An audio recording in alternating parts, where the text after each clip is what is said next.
Thanks. All right, good evening, everyone. So, Evelyn, would you roll call? Chin. Here. Hagen. Here. Moss. Here.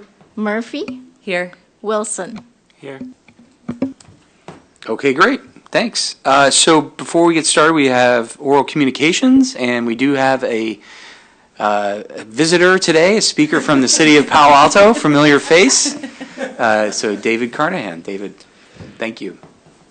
Thank you, Chair Hagan and Commissioners. I'm here tonight to talk about recruitment for the Stormwater Management Oversight Committee. You probably recall back in April, the city did an election to basically keep and slightly increase the storm water fees.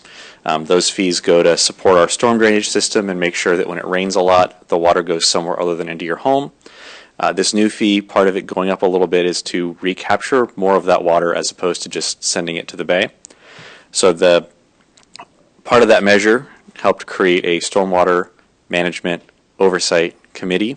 This is a group of citizens that provide oversight of how the city spends these funds, making sure that they go to what the voters intended it, or the property owners that voted what they intended it to go to, and that those funds are used wisely. It's a 7-member body.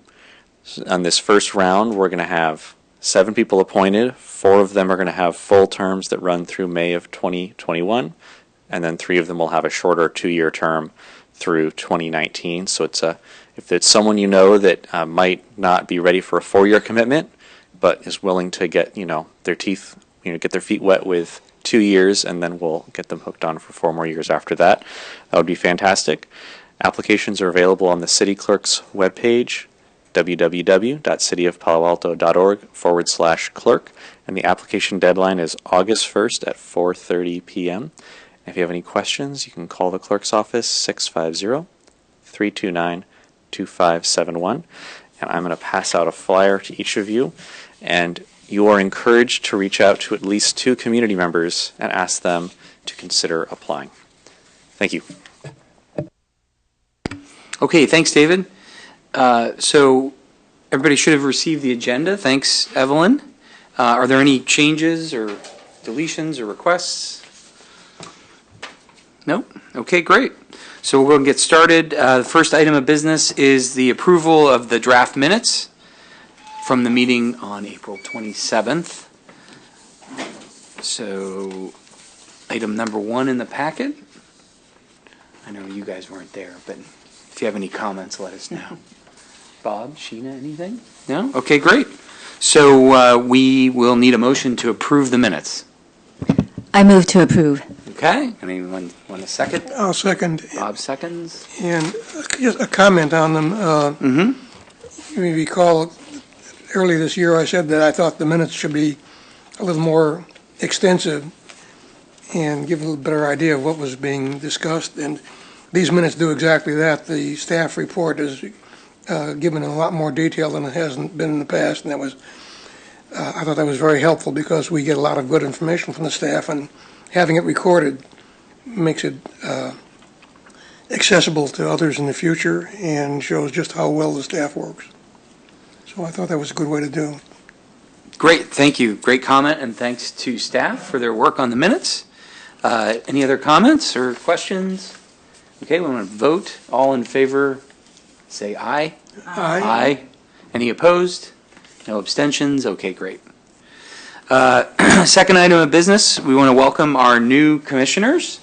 Amy and Brigham, I don't know if you want to just take maybe a minute and say hello, introduce yourselves. We're very excited to have you on the committee, and welcome. Thank you. I'll start. I'm Amy Murphy. My family just moved to Palo Alto in September, so we're coming on a year here in the city, and I am excited to be on the commission and help out with our libraries. I think the first thing we did when we moved here was get library cards and use pretty much all of the branches, and just really love what you're doing at the libraries, and can't wait to serve. Hi, my name is Brigham Wilson. I moved here a year ago, and I love the library. I live downtown, so I just walk over to the downtown library, and always have about 10 or 20 books out. So I'm a huge fan and grateful to have this opportunity to help continue to make them helpful and useful places for our community. Okay, great. Thanks, Brigham. Thanks, Amy. I don't know Welcome. if we want to introduce ourselves. Okay, my name is Doug Hagan. I've been on the commission now, well, almost 3 years. I think I joined on an interim seat, and then this is my second term on the commission. I'm excited to be here. And I'm Sheena Ching. I've been on this Library Advisory Commission since 2013, I think. And my term will end in 2019. So welcome. I'm Bob Moss, and I've been on the commission for a little over 4 years now. My term also ends in 2019, along with Sheena. And it's been very interesting because, as you wouldn't know because you haven't been here that long, but the libraries have gone through quite an extensive renovation and upgrading in the last few years, and have done a lot of changes in the way that the services are provided, and it's been very successful. And it's been very informative to be on the commission and see how the community and the staff interact very effectively. thanks, Bob. Thanks, Sheena. And yeah, you joined the commission at a great time, so welcome, and we look forward to working together. Okay, great. So the next item is the leadership election for the commission. So for both chair and vice chair. Yes, I nominate Doug as the chair. I can't wait. Thank you very much. Okay. So I guess we're going to do chair first. I think that makes sense. And then we can follow that with vice chair. Would that make sense? Or we can vote on both of them together if everybody would like. Well, I accept your nomination. Thank you. Are there any other nominations for chair or vice chair, I guess? Either way? We go one by one. One by one. Okay, we'll do chair first. Just do chair. Okay. Any nominations? No? Maybe for just for the new members, because we only had 3 people left, actually 2 months ago, we had an election, as you no doubt saw. Right. So normally, once we have new appointees, and just because you're new doesn't mean you can't do something. Right.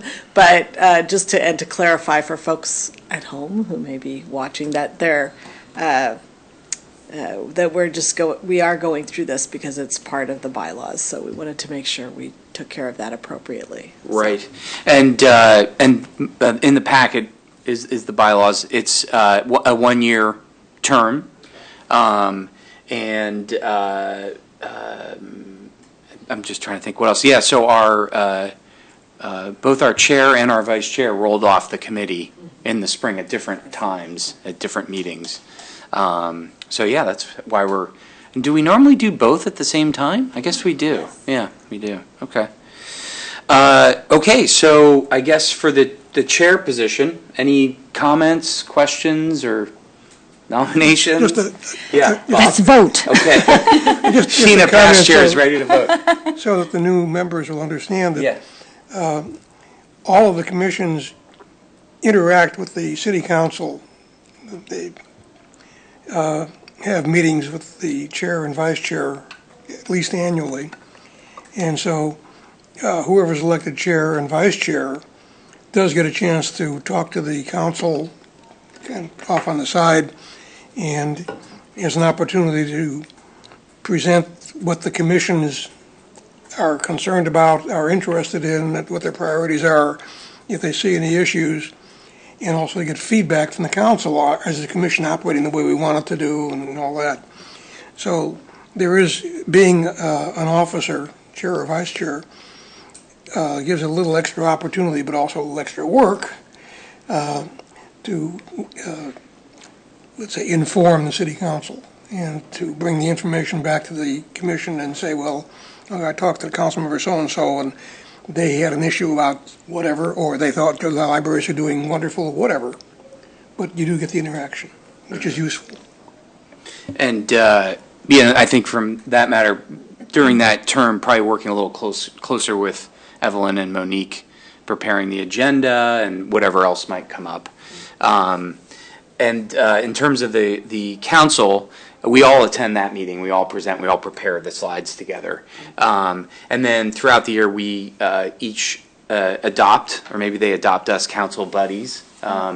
And so you have one or two council members that you'd work with directly in case any issues come up you think they might want to be aware of, or you want to check with them to bring issues to the committee. So there's a lot of opportunity to work both with staff and the city council in any role on the commission.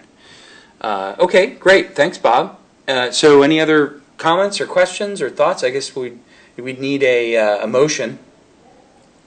I thought we had a motion, isn't it? I move to vote. To vote Is that for what you chair? mean? Chair. Okay. Vote for chair, yes. All right. And is there a second? Second. You'll second. Okay. So right now there's one nomination. That's for myself. So I guess you say all in favor. Say aye. Aye. Any opposed? Any abstentions? None. Okay. Great. Well, thank you very much. I appreciate your confidence in me, and I hope to serve you well. Okay, great. So now we're looking at vice chair. So I guess we'll open the floor up to any nominations, and you can nominate yourself as well if you'd like. And the vice chair conducts the meetings in the absence of the chair, pretty much it. And I think probably works closely with just the chair during the year. Correct. Okay. I have a question. Is it expected that the vice chair then moves up to the chair, or is that, no? Okay. No, there's no inheritance, if you will. Okay. Yeah. Thank you. But it has happened in the past. has happened. It doesn't, It has happened, but it's nothing, there's no, set system, Sure. I guess I'd say. But it is a good way to, get involved and do more and, maybe get ready for that. But it's not required to be chair to have been vice chair either. Well, since it's been very quiet, I'll nominate myself to be vice chair. Okay, great. Any other nominations or questions? Okay. What's that? Awfully quiet at this end. They're waiting. They've got years ahead of them. Plenty of work to be done. Okay, great. Well, so I think we need a motion then to vote on the vice chair. I move to vote on the vice chair. Okay, great. And do we have a second? I'll second. Okay, thanks, Brigham. All right, and we have one candidate for vice chair, and that's Bob Moss. All those in favor, say aye. Aye. Any opposed? And any abstentions? No. Okay, great. Well, congrats, Bob, and thank you for your years of service and stepping up for vice chair. Okay, great. I look forward to working with you. All right.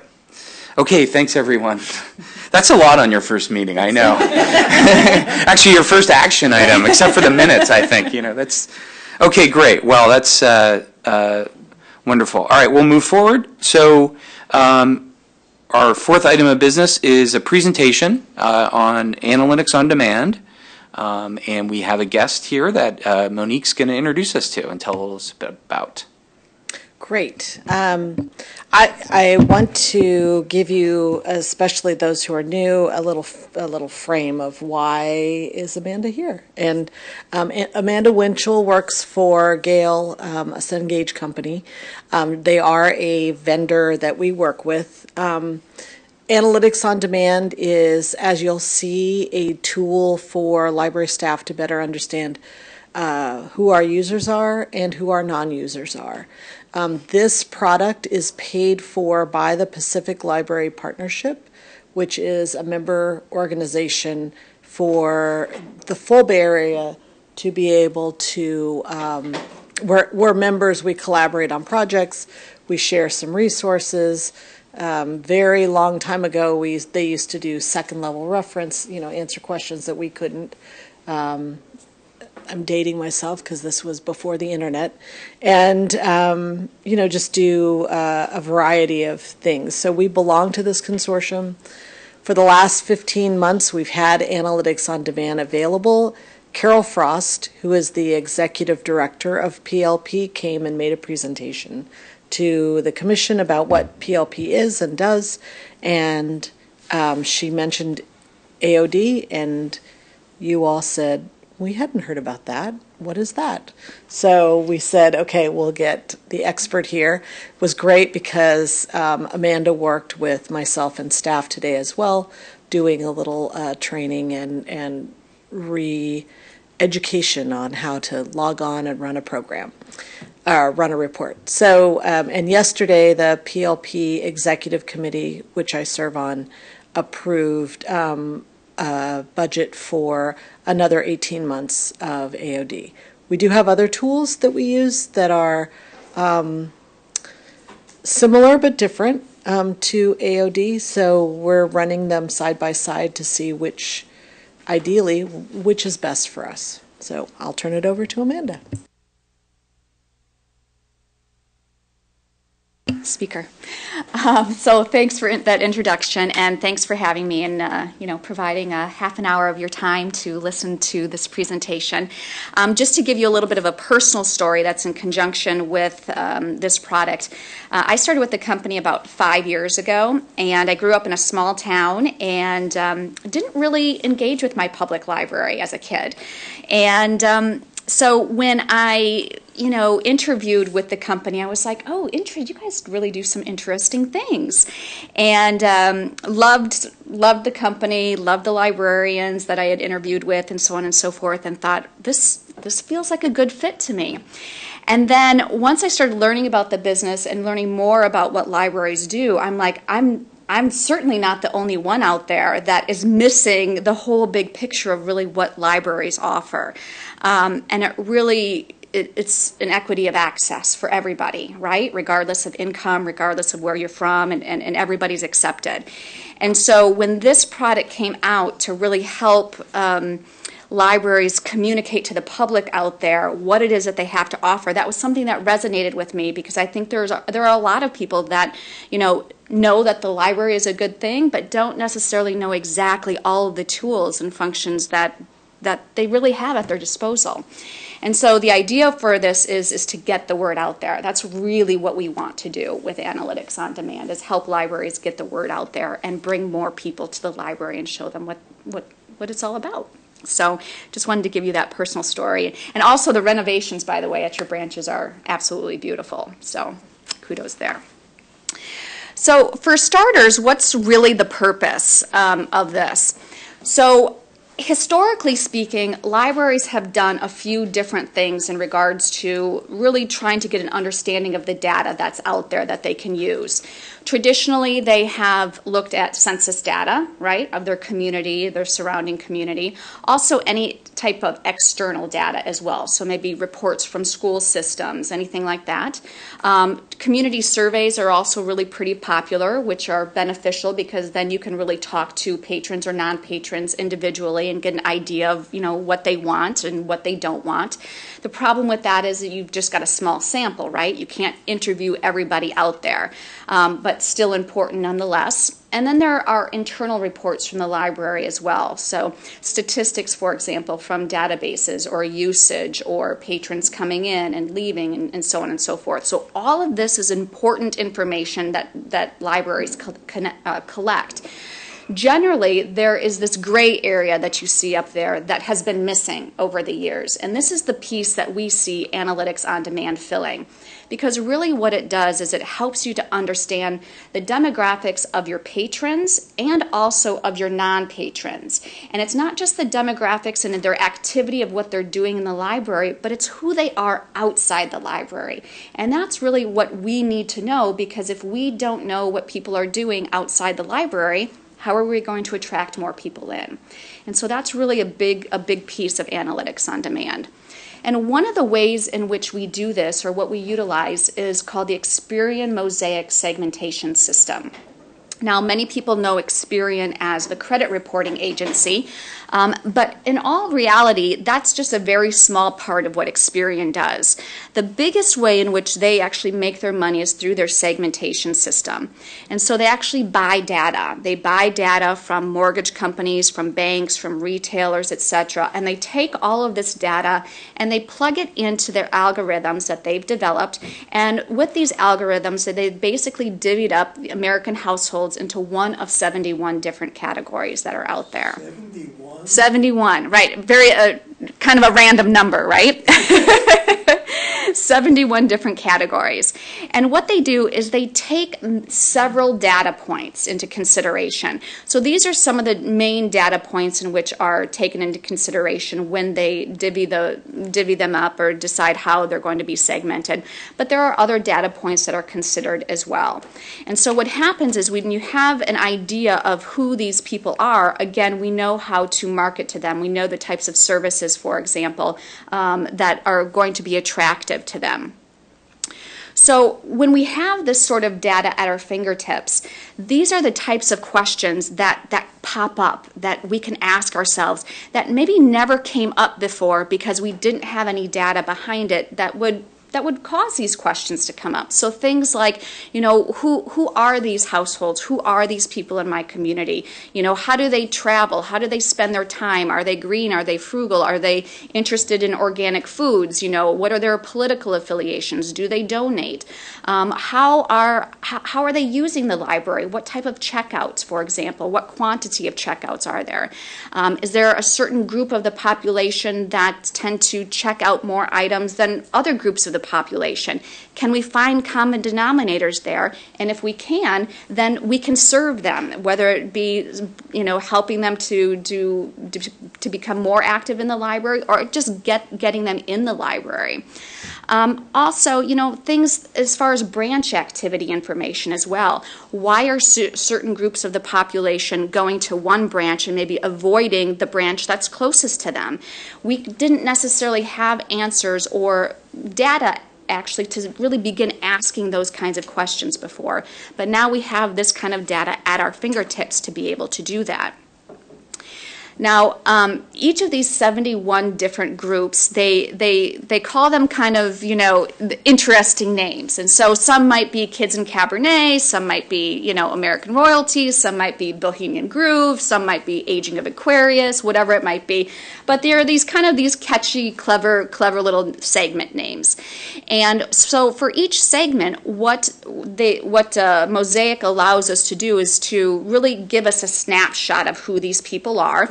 And so this is just one snapshot of one particular segment. So in this particular segment, they're affluent, highly educated, they're in upscale housing. We've got an idea of the head of household age, their estimated income, homeowners, etc.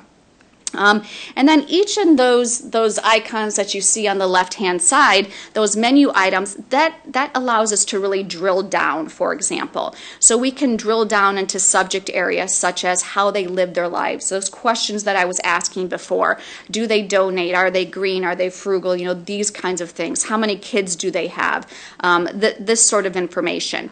And so this data collection is on 71 different segments, as I had mentioned before. And if the library can target or pinpoint particular segments that there are large opportunities in, then they can look at these segments and then be able to market to those particular segments and show them what it is that the library has to offer. Or, on the other hand, if the library isn't necessarily offering tools and services to support those communities, then we can begin to rethinking our programming and our services and our resources. And so it's really twofold here, right? Does that make sense to everybody so far? Okay. So how does this work exactly? So basically, the neat or the really nice thing about analytics on demand is it's in the library's hands. So with other services that are out there, generally what has to happen is that the library packages up data, they ship it off to a third party, and that individual, that company, takes that data and then they analyze it, they process it, and then they either ship it back electronically or physically back to the library. But what's nice about analytics on demand is it's just that, it's on demand. The information stays in the library's hands, they take that and they upload that data. And that data can come from the ILS service, it can come from computer use, really it can come from anywhere, it doesn't really matter what it is, just the basic information that's needed is an address. That's it, just an address. And if we have that address and that's uploaded then into the tool, that address then is matched with the external data that we provide. And that external data is the Experian information that I talked about. It's that U.S. Census data, the American Community Survey, geographic data, TomTom, etc. And so when that common denominator by an address, those two pieces of information are blended, then all of a sudden you've got a report, you've got a huge amount of information that's now available at your fingertips by just having access to that address. And then from there, once that's processed, depending upon the amount of information that's being processed, it might take 5 minutes, it might take 5 hours if you're looking at 1 million lines of data or something like that.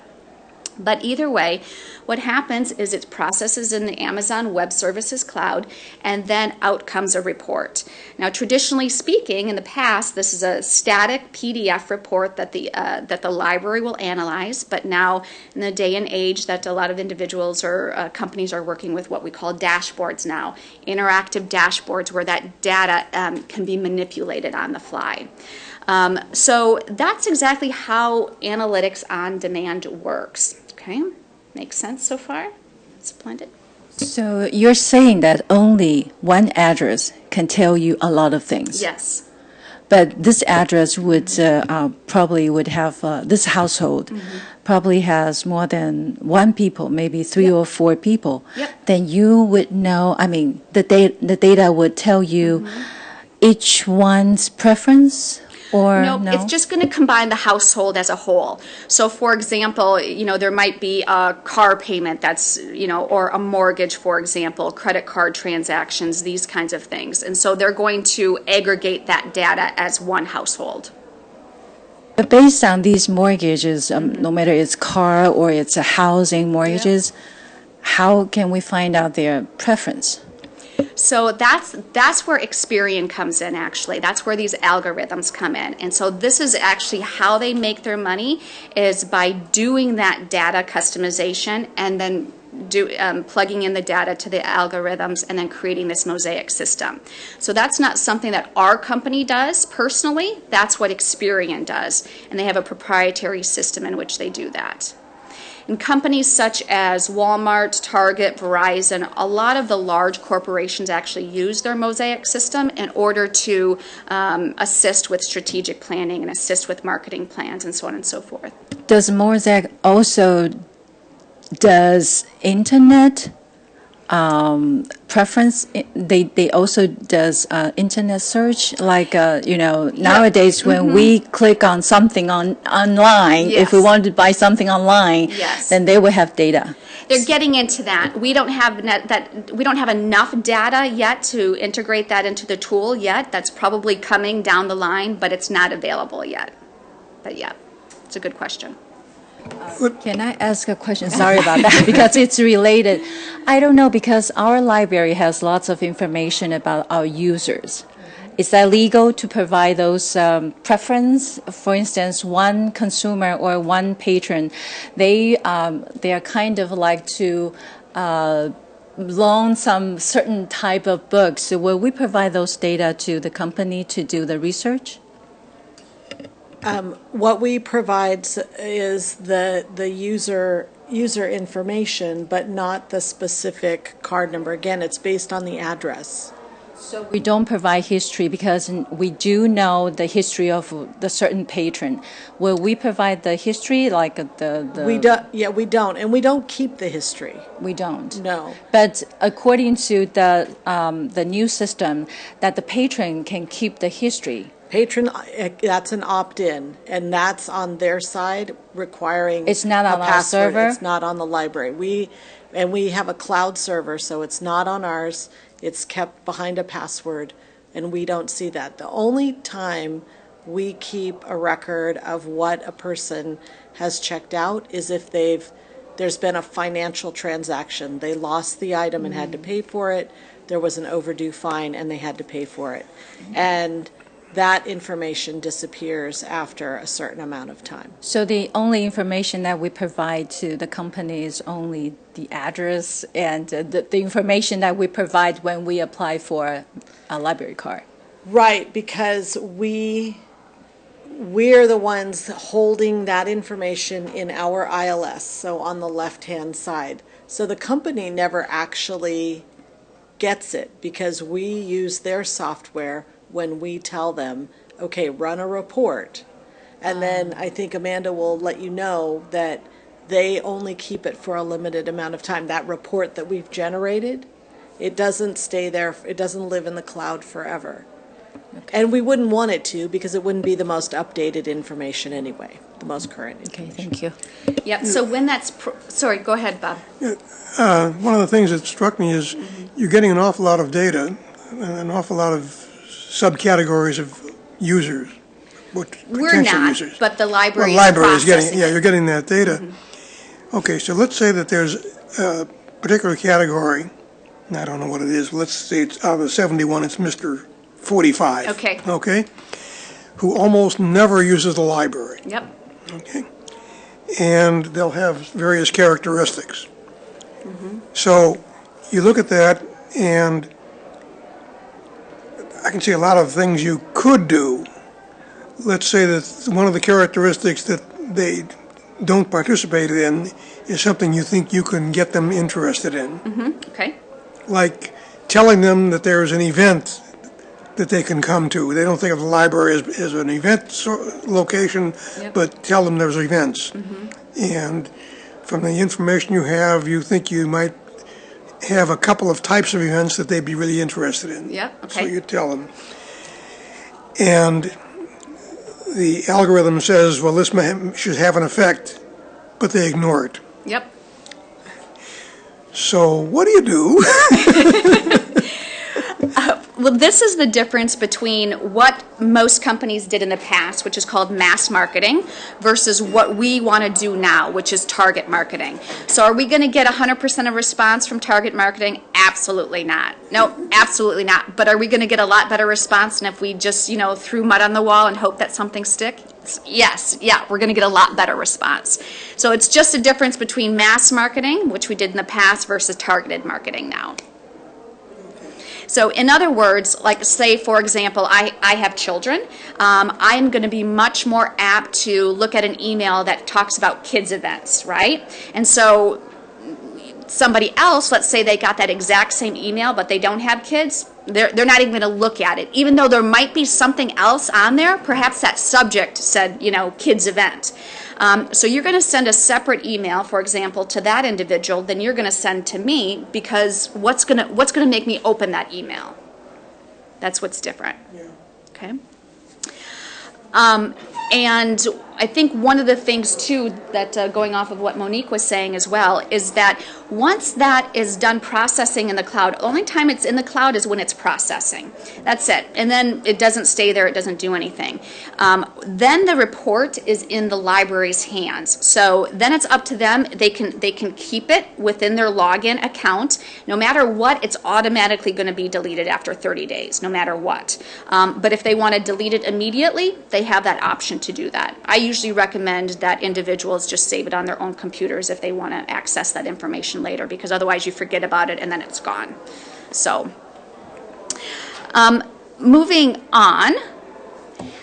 A lot of times when librarians look at analytics on demand, they immediately see the marketing potential with it. And there is huge marketing potential. There's no doubt about that. But there are a couple of other categories that are often overlooked. Number one, with strategy. So long gone are the days in which somebody can say, I've lived in this community for 30 years. I know what people want. Because I've been here so long, I'm requesting $50,000 for my library because this is what they need. You have to just trust me, right? But that doesn't work anymore. Whenever we are asking for money now, or people are going to give us money for something, we need data to back it up. And so they're going to say, you want $50,000? Prove it. give me justification as to why I should give that to you. And so that's what one of the big things that Analytics on Demand does, is it provides that demographic information to support the programs in which you want to implement. That's a huge thing that oftentimes is overlooked, but it is a very important thing. So definitely assistance with strat planning, and then also with obviously programming and services as well too. If you have a better idea of the demographics and understanding of your community, of your patrons and your non-patrons, then you're going to be able to serve them better, right? And of course the funding requests, which I had mentioned. And then also staff development. What a lot of libraries are doing is they're running various reports for each one of their branches. Those reports then are given to branch managers. Branch managers are then having a better idea, or being empowered with that information, understanding their branches better, their community better, and then are able to make more branch-based decisions better as well too. So I know I think I've only got 5 minutes left or so, but you guys have asked some good questions, so that helps. And so just to show you a little bit of exactly how this works, this is a view of a dashboard. So we take that data and we transform it into a dashboard that is interactive. So for example, this is a screenshot of the Palo Alto area, red dots being non-patrons, blue dots being patrons, and then on the right-hand side, we can filter based upon certain parameters, whether it be households with children, income levels, mosaic segments, for example, that you could isolate, and so on. So one of the things to keep in mind here too is that we're not, even though the data is down to the household level, we're looking at things in clusters or in groups. Okay, so that's also important to note. So another screenshot, for example, is presence of children. This is always an important one because we want to bring kids into the library, right? So if we have a better understanding of where these kids are located, we can reach out to those households. Now, this is kind of just a blob of dots right now, as you see it, but what you have the capability to do with this is to actually zoom in, zoom out of the map. You can actually isolate a particular block if you wanted to. So if you wanted to go out and do community surveys, you could target an area that you know is heavily populated with households with children, for example, or serving a particular demographic that you want to reach out to. Just some other charts as well. Here's the mosaic segments. So particularly in this area, you guys are doing a great job at penetrating the American royalty market. You guys are laughing. What are they? What are they? Yes, that's a great question. And so that portal page that I had actually brought up in a previous, you can actually drill into that and it'll show you exactly who they are, what that group is made up of. But the American royalty is actually one of the more affluent groups within the mosaic segmentation. And then likewise, there's a huge potential with silver sophisticates as well, but we could probably be doing a better job of reaching out to that particular segment. And again, what we would do is go into the tool and find out exactly who those people are, and then find out what would appeal to them to reach out to them as far as products, services, and Can you share an example of, like, this is a lot of data. Are there like clear wins where there's obvious actions to take from it, where someone who's an analyst can see it and be like, all right, this is what I should do? Mm-hmm. Has another library done that, been able to come in, see an insight, and take an action? Or is it kind of, oh, there's a lot of data, and okay, we'll look at a map? That's an excellent point. And I would tell you that libraries at this point, this is at its infancy, I would say.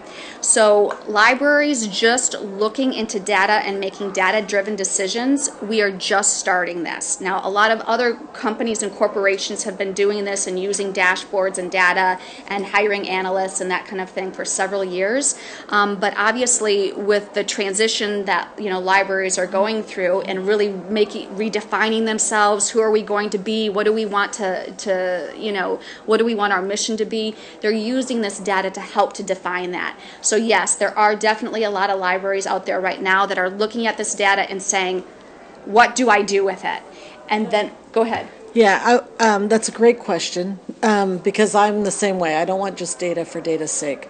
Before there was a dashboard, Yep. Oakland Public Library, for example, ran the report and looked at their highest circulating folks, like the people who are checking out more than 1,000 items a year, and saying, well, what does that mean? Well, that means they're likely in the library at least once a week, right? And so they targeted that group for volunteering, to send them an invitation. Since you're already here in the library, we know you're here, and you're a super user. Yay, you're a super user. Why don't maybe you can spend 2 hours a week volunteering with us. So that's an example that I know of that I think would actually work well with us as well, as we're working to improve the volunteer program. So it's not a big thing. It's probably something we could have done all along, but it would have taken a lot more effort on the library's part, I think. So is that an example that's helpful? That is helpful. Thank you. Yeah, and that's a great question, because like I said, we're really just at our infancy with this, but I mean that is the direction in which we're moving to. So. And we also have a group of staff that are a data analytics committee, so they're people who are into sitting and talking about this and looking at it. Okay, what does it mean that we have 945 who are cosmopolitan achievers, but there's like 2,300 of them. So there's a lot of potential there. Would they like things that are downloadable or to take with them on vacation? What are those things that we could offer that we already have and would like more people to know about? So. Well, let me ask on that topic something that we might do, at least consider. Maybe you want to look at the people who check out more than X number of books, items a year, and at the end of the year, or maybe after they've done it for a couple of years, you have the data, and you send them a notice and say, you are a super library user, and we would like to give you a reward, and give them a tag or a book mark or something, and at the same time say, all right, what more can we do to make the library more useful and attractive to you? Because you're somebody who's in here all the time and uses it, you have a good idea of what our, let's say, what we're providing. So what more would you like? And have an opportunity to work with some of them, all of them. You'll have to make that decision, but maybe you want to, let's say, give recognition to you people who are using over somewhat of a certain level. I'm not going to pick the level. I'll let you look at it if you wanted to. Yeah, thank you. Absolutely. Amy, did you have a question? Mine was more just around being curious, and is that something that we have access to? And is it just more just to, because it looks interesting, or is the expectation that staff has it and we get to hear about it? Staff has it. If you're really interested in something, like most people want to find their address. That's usually one of the first things you do is look up what group are you in, So we're happy to look at things. It's not publicly available. It is available internally to the staff, but we can certainly work with this. Again, it is proprietary, so there are some things that we probably don't have access to or can't make available. But if there's certainly a certain report or dashboard item that comes into your head as, oh, this would be interesting, then we would be more than welcome to do that. Absolutely. And one other thing too before we close up, that just in regards to where this is going for public libraries. It was unheard of, 3 years ago, 4 years ago, something like this. But in the last couple of years, the state of Colorado has developed the Research Institute for Public Libraries, where they're teaching libraries to make data-driven decisions. There are actually courses on this, weekends of this, to help them to start thinking in a data-minded way. San Francisco Public has now just dedicated, I think, 3 full full-time employees just to analyzing their data. Snow Isle in Washington has been doing the same thing for about a year and a half. San Diego Public's doing it. And this is where we're moving, I guess, is what I'm trying to say. So it's very exciting to see this and start seeing, these light bulbs go off and those ideas transform. So, any final questions?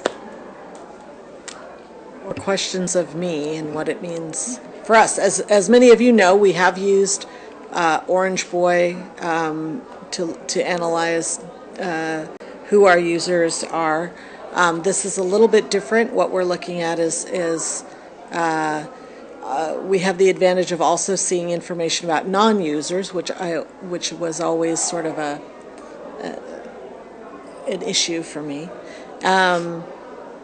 And again, we have a data analytics committee. We are using this. Diane has been to the Ripple training, and this combined with the Urban Library Council's interest in data, as well as the Public Library Association with Project Outcome, looking at outcomes and measuring our success in ways that match everybody else's. That I think will be very helpful into the future. Absolutely. And the state of California is doing a pilot program on it right now. So depending upon how that goes, that might be something that they might, support statewide. So lots of activity, that's for sure. So One more question. What is our first test, or have we figured out what that is yet? We haven't really had a first test, and we've worked with another vendor, and we've been doing email tailored by group. They use a little different system, and we have seen a lot of improvement, like increased use. The number of clicks for opening it have been good, that kind of thing. So with this, we have not had any specific project in mind. We want the staff right now to get used to running reports and using it. So that's where we're at right now. But if you have any suggestions, we'd be happy to entertain them. Sure. Yes, just the last question. I don't know, maybe last, maybe more. I don't know. I'd like to know. It seems that after your presentation, by the way, it's wonderful. Thank you very much. But after your presentation, it seems that this tool is has superpower, kind of, to know what the patrons or non-patrons look like. But I'm kind of curious. Does he have a weakness? does it have a weakness? The weakness is in the eye of the beholder. Everybody's perspective is going to be a little bit different. It's not going to be able to tell you, you're not going to be able to zoom in on a map, and that map isn't going to tell you, well, this household at 123 Main Street, has 2 kids and makes $87,500 a year, and they have 1 car payment and that. It's not going to get that kind of granular of information. So some people see that as a weakness, some people see that as an advantage because it would be too intrusive to get that granular. But what it does do is it provides those segments. The group of individuals who fit this criteria can fit into this segment, and so you can market or make plans around those groups of individuals. Does that help? Does that make sense? So it's not granular, but it groups households. I'll tell you a weakness that I see from our side is that it's based on users and non-users. So the users, they have to have used their library card for this to work and to be considered a user. So if they come to Storytime and that's all they do, they don't check out books. Right now, if you remember, we don't have a scanner where they swipe their card and we know they went to Storytime. Also, if they come into the library, they don't have to sign on with their library card to use the Wi-Fi. So if they're only there all day using the Wi-Fi, they're really an active user, but it's not something that we're able to track because we don't require that. And we don't require that because the city's Wi-Fi does not require that. And we don't want to add another barrier, because in most of our facilities, you could get on a different city Wi-Fi router and not have to sign in. So like, oh, if I figure that out, it's easier than having to authenticate with my library card. So from the user standpoint, yes, there are weaknesses that we can't see the full picture. We might think, oh, somebody signed up for a library card once and they never used it, but they might actually be in the library every day. So, Is there any system, Monique, out there that would allow you to track that or to understand that? oh, sure, there are a lot of libraries where you have to enter your library card Right. number and then you're allowed to use the Wi-Fi. Right. But I mean in Palo Alto. Our city has chosen not to. Right, okay. So, Okay. and we're part of the city and part of the city's IT. Right, okay. So it could be an optional thing, but I think most people would assume then that you're watching what they're watching on the internet. So, Right, and we're not. We're not. right. Well, there's some, I'll call them issues, with the way we gather data. For example, if you look at the report you had on library usage, that'd be like 143,000 visits in a quarter. Well, is that 143,000 people coming once, or two people coming 70,000 times each? You can't tell. And the other thing you can't tell is if Joe Blow came in repeatedly and Tom Smith only came in twice. So you have no way of tracking, let's call it attractiveness to individuals or groups of individuals, because you don't know who's going in the door. You only know if they check a book out or something. You check out something. But that could Is this good, this bad? I don't know. Right, I can see advantages and disadvantages either way. right. even just looking at the number of transactions that would happen with the number of visits. If 100 people come and 80 people check out books, that gives you some, like, you'd get some idea of that. Or good luck trying to bring your kid to story time every single week and say you can never check out a book. That would Right, right. And only one. Yeah, like, good luck. But, I know but it better. does make sense. So, Okay, great. you. Thanks, everybody. Great comments. I just had one question, and I think compared to some of the tools we had before, I could see why PLP decided to work with Analytics on Demand. It's a really powerful tool. Do you know, in terms of the rollout, what's the time frame or the next kind of major milestone? Is it a year from now where PLP is looking to renew, and we want to be, contributing our thoughts and comments to that? You can do that anytime. We've had it for 15 months already, and that's been like learning and trying to figure out. And in that 15 months, Gail has gone from PDF reports every time you run a report to the interactive dashboard, which is really great. But I think universally the library members of PLP feel pretty happy with this, and there's a Gale webinar coming up with a library that's been using it actively, so we'll get to see some more examples. But yeah, I would say in about a year. I mean, we'll come back from time to time if there's anything amazing that we discover or unusual, and certainly if you're interested, let me know and we can get you into that. Okay, great. Thanks. Any Thank more you. comments or questions? All right. Thanks, Amanda. Thank Really you. appreciate your time. Nice to meet all of you. Okay, great. So we are actually still a few minutes ahead of schedule, even though we spent a little more time on that. It was a great topic. But coming up, the update on the library collection. So Diane is joining us again. And Yes, this is Diane Lai. She is the division head in charge of information technology and collections for the library, which means that selection and acquisitions and that come under her purview. Did we print out the? No. Oh, she changed it. Okay. Also, It's on this. Can I use your laptop? Oh, okay. I don't. I don't. No, that's Oh, her. this is yours. Oh, yeah, sure. Okay, I there thought we this go. was Amanda's. No.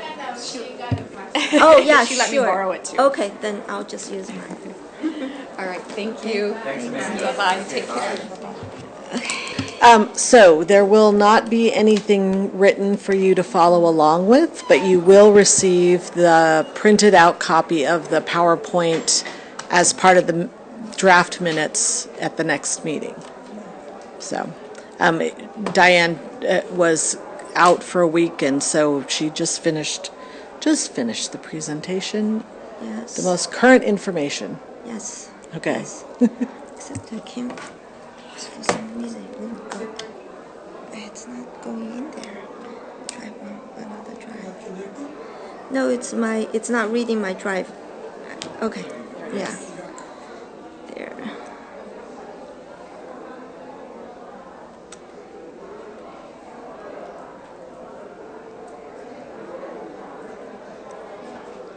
Oops.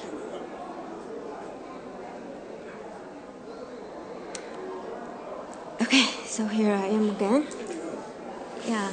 So this time, versus last presentation, I focused on just the items that the nonfiction age, in case we have two new commissioners.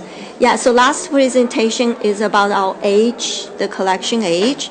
But this presentation, I want to offer an overview of our collection, so you have an idea close to reality exactly what we're doing. So my presentation, there are basically three themes. One is to have a general overview, and which lays out the goals and objectives for collection development, and then how to do it, yet another tool. I do see in the future analytics demand can play a role alongside with the tool we have been using already, which is called Collection HQ. Then the third part is how we get our resources to support the collection. So those are the three parts. So first of all, when we do take any action now or plan for future, we always keep the community needs in mind. And then community needs, it may be, we then to guide our action, we have three key elements. One is part of the library mission that says inspire and nurture innovation, discovery, and delight. So we want our library materials to serve that purpose. So when people come in for checking out materials, even programs or meeting rooms, they're there. We want to nurture that innovation and then the discovery process. And of course, they come in, they're happy because they may have eureka moments. Oh, I found this book. Then, of course, along the lines of discovery and the innovation, we have to offer timely the materials that have a timeliness characteristic. And then relevancy is it's relevant to our neighborhood community. Is it even though this may be a really popular item in the social media arena, but is that relevant to what we want to do? So community needs are meeting the community needs are our goals and objectives there, and then to embrace those three elements, we have a collection development policy, which is posted on the internet. So policy lays out what we need to collect as a community to meet the community needs, what we want to collect, and whether there are exceptions that, and then also it covers weeding. We cannot just keep on buying, and we need to deselect because the space is limited, as I will show you later. And so the collection HQ as a tool that helps us to make data-driven decisions. So with those three, basically, and the collection development model is how librarians participate in building collections. So with all those three together, we have been building a collection that's based on data again, that's welcomed by our community. So then the next few slides, I'm just going to peel this one layer at a time so you have an idea exactly what these three elements are trying to address. So purpose of the collection development policy, again, is to share with the community that these are the materials we're going to collect, this is how we're going to collect it, and then this is how we're going to deselect. And then also part of the policy is to include someone is not happy with what we have, and then there's a process. So this is an internal document to be used as a tool to communicate with the public. And then the library has the collections themselves, and that's also we build the collections throughout the years of effort. But then it's governed it's guided by collection development policy. And then also we earlier I touched it's the resources. Then because human resources are the most important resource for the library. We need the librarians to share responsibilities from several areas to build the collection. And then also how the resources, another part is, of course, financial resources, like money. Where do we get our money? So that's collection development policy. And then this I just touched. It includes principles for selecting, and then criteria for selecting, and criteria for withdrawing. All these are covered by policy. And then in terms of staff, the staff, in order to best use staff resources, Monique directed us to really have a model. So instead of every librarian is in charge of from buying the materials all the way till selecting, and then all the actions between, everybody's involved in taking actions. Instead of that, since 2014, we start having this module. It's a model. So what this model says is a librarian's time, they spend 50% of their time should be spent on managing the collections. Do collection look worn? Do they have stains on them?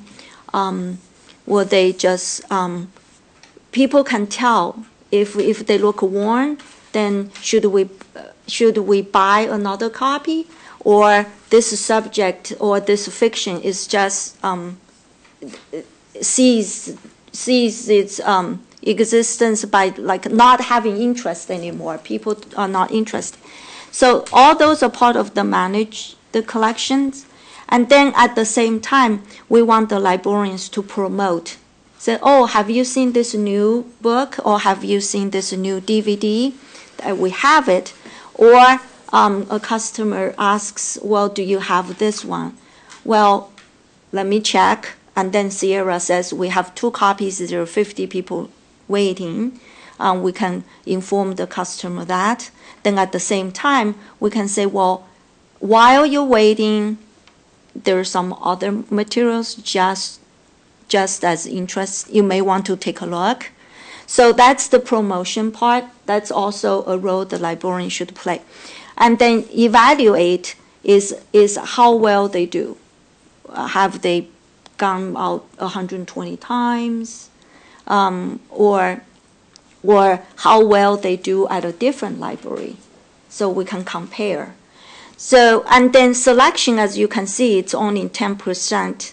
That means right now there, in our library, there are only 3 librarians that spend a total of 50 hours. Because one librarian, we call him the lead librarian, he spends full-time, 40 hours on collection development. But then we have another 2 librarians representing children's and representing teen. Those 2 combined, they spend about 20 hours together. So 50 hours, 60 hours together on a weekly basis. We do selection. Then the rest, the librarians, they make recommendations while taking these. When they manage or promote or evaluate, they realize, okay, we need to buy this, or we no longer need to buy this. Then they send that message to the librarians that actually hands-on purchase materials. So that's the model. And then the reason why is why we have this model is we want to free librarians to be really out there with the collection, with the customers. So that's why there's this model. But for this model to work, we have Collection HQ. That's the tool.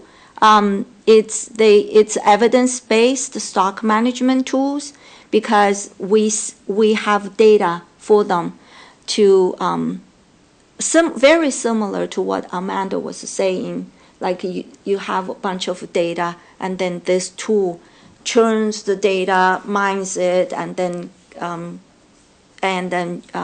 gives us categories of actions or considerations to take. So that's collection. May I ask a question? So Yes. the only difference between this HQ and the tool that Amanda just introduced, Amanda just need an address, and for this tool, just need the name of the book? No, this tool, it goes far beyond that. We have the item location, meaning where this item is, like in downtown library or at Mitchell Park. We need customer information, as the way Amanda needs. And then we need the checkout. That's actually more essential for this tool. It's to check out. Because checkout data is evident. It tells a story. It sits there, it tells a story. It gets checked out, it tells a story. So in this case, we're not looking at the patron or the patron behavior. We're looking at the use and the frequency of use and the location of use of the item. right. So we have other data. There's another issue, actually a couple of issues that I think you're touching on, but I wanted to point them out. My wife had this experience a few years ago. There's this book that came out which was extremely popular, the Da Vinci Code. And so as soon as it was available in the library, she put in for it, and she was number 54 on the list. And in that case, the library went out and ordered more copies, so that it shrank the waiting time. But you'll have that happen every once in a while. Not often, but once in a while, you just have this huge surge for a couple of items. And I can see how that can really mess up your organization, how you decide what am I going to buy, how long are we going to keep on the shelf, what are we going to do with it when it's no longer popular. I don't know how you address this easily, but it's something that comes up periodically. The second one is one that annoyed her.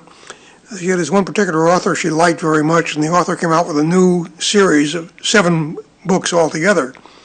The Palo Alto Library had the 1st and the 7th, and nothing in between.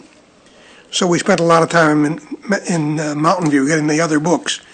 So when a series like that comes out, how do you know how many copies of each one of them you want to get? What tells you this is going to be a popular series, I should get the whole thing, or, well, this isn't going to do it too much, so get the first book and see if anybody ever reads it. How do you do this?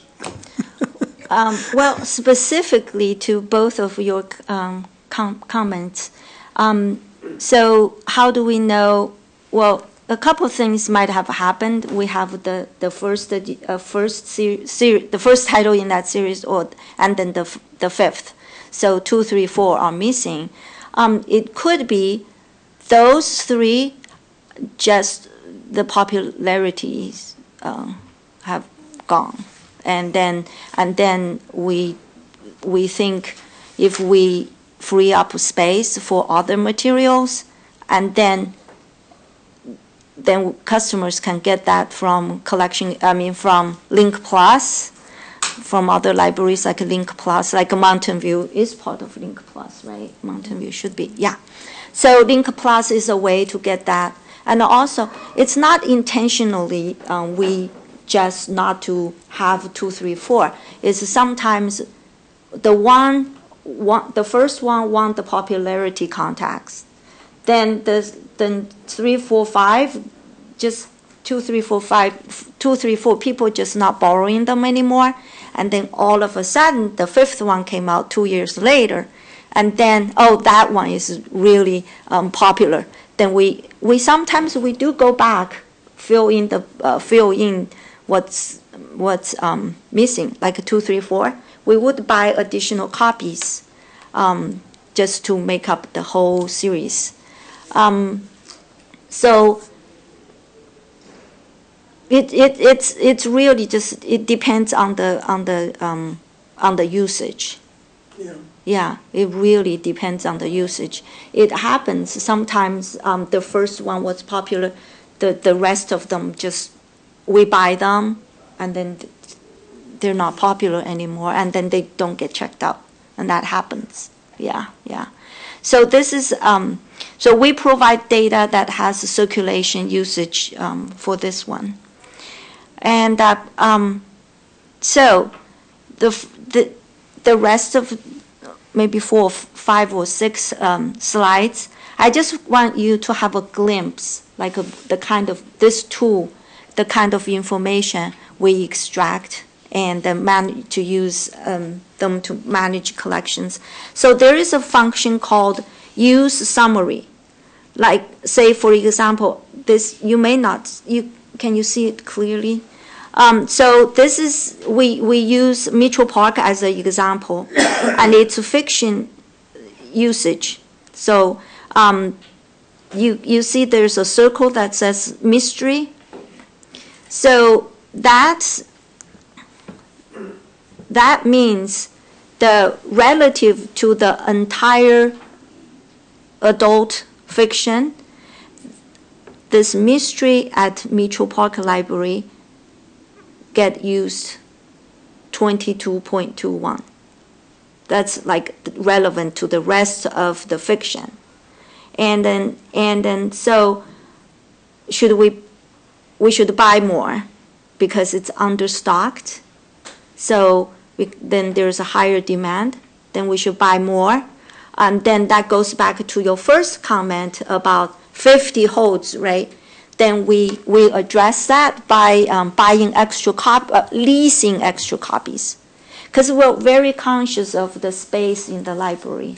There's just not enough space. And then, so we lease them to address that kind of situation.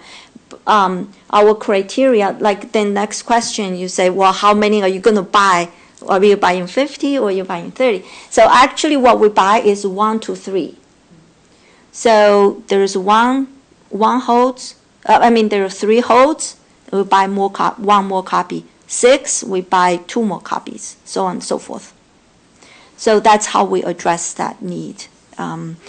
Yeah, because these books, when they when their popularities no longer exists, and we just return them. Yeah. So so you can see this is just the kind of information we can get through Collection HQ that helps us to manage the collection. So you can see that says understocked.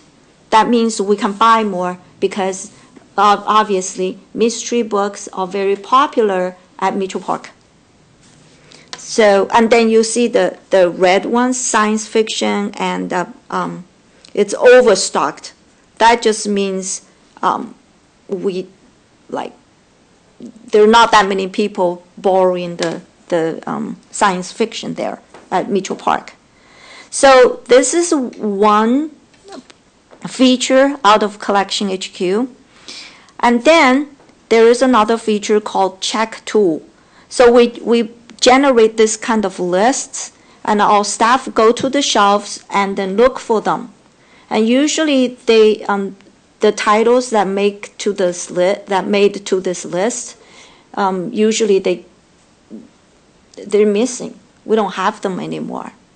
So periodically, but for all kinds of reasons, right? So they're just not there anymore. And then periodically, we use this list, and then staff go to the shelves to look for these items. And then if they can't find them, then they're really just not there anymore. Then we have a status called missing, and we set the item to missing. That just means they're not there anymore. As I said, just like for all kinds of reasons. Some customers, they just don't return them. They moved away. They don't return. There is not, and then we only send them to collection agency when they reach a certain threshold. But if it's one book, it doesn't reach that threshold, so the collection agency will not go after them. So it does happen. And then, but you can, so not long ago, we tried, again, we've had this since September of last year, formally, to have this tool. So we just went through once. So we did this check summary. We checked the collection, and then you can see there is a difference there now, right? So the number of collections at the time, they're not there anymore. But then you can see the percentage has dropped drastically. Now it only happens like 0.5% versus 5.7%. So that just shows you if we use the report, we take action, and that's the result we're getting. So that's check. Then, of course, items get old, worn, and some mildew smell, etc. And and also, after a while, these are papers, right? So they just don't look good anymore. And the covers are like half of the covers there. And so we generate this other tool called grubby items removal. Yeah, grubby. So you can see we can set this by different ways of setting it up. And then we can say grubby circulate. Right now, I have to, every single time I need to reference this to say which ones are grubby, which ones need to replace or not to replace. So grubby, there's items. If they circulate adult books, if they circulate 100 times, the titles are going to make to this list. And teen books, it's 80 times. And then children's books is 50 times. And then non-book is also, it's 300. So this disc, if they have been checked out, DVD, they have been checked out for 300 times, then we just buy a new copy. because they don't look attractive anymore. Yeah. So that's grubby items. A different feature. And then we also just completed, in the last several months, we have been taking action one after another based on the reports we get. So then here is grubby items performance summary. And you can tell at the time, once upon a time back in September, 1.2, they're grubby. But then we have been working on them, on removing the grubby ones to replace them or to deselect. Then now you're looking at 0.5%, that's grubby. And then 0.6% grubby. And the reason being 1 month is, within 1 month you see a 0.1 increase, that just shows the collections are so fluid, right? Some are, the numbers keep on changing, and then some of them made to the grubby list again. So, but that summarizes, that shows the result. Okay, I'm giving you a 10-minute, you've got 10 minutes left. Okay, I'll go this real quick. So dead items is the same concept. That's another feature. So whatever titles that have made to this list, that means they're dead. Dead meaning they haven't been checked out for many times. If adult fiction, for example, if they have not been used 2 or 3 times in a year, it's just they're not going to, or not in a year, it's 18 months, then they're just not going to make it, and people will just not check them out anymore. And then like non-books, like DVDs, we set it for 5 years. So to make to that list, it's 5 years. They just sit there, shelf sitters. Then we have to get rid of them. So and then this performance summary shows you the result of our work as well. Then you can see at Mitchell Park, the dead items in May 2017 is 0.5%. So basically that library, vast majority of the items are being used. So that's a highly heavily used library. Quick, so those are the same numbers as some earlier The slide. grubby, Maybe it was the grubby. Those are like the same 3 numbers? this, No, farther back. But, so like what, like that's the same, collection, check, summary. yeah, check. That's that's a coincidence. Okay. Yeah. So, like, if they're not dead anymore, does that mean that you've just, like, what explains that difference between the two to go by a factor of 10 for, like, the dead items? Like, are you better at picking popular items? Are you better at getting, like, why would that go down by a factor of 10? Oh, because, so, yeah, they are informative to us, right? It indicates these books are not just, this is not the right book for the community. So they've weeded them out so that there are, all newer titles or newer items.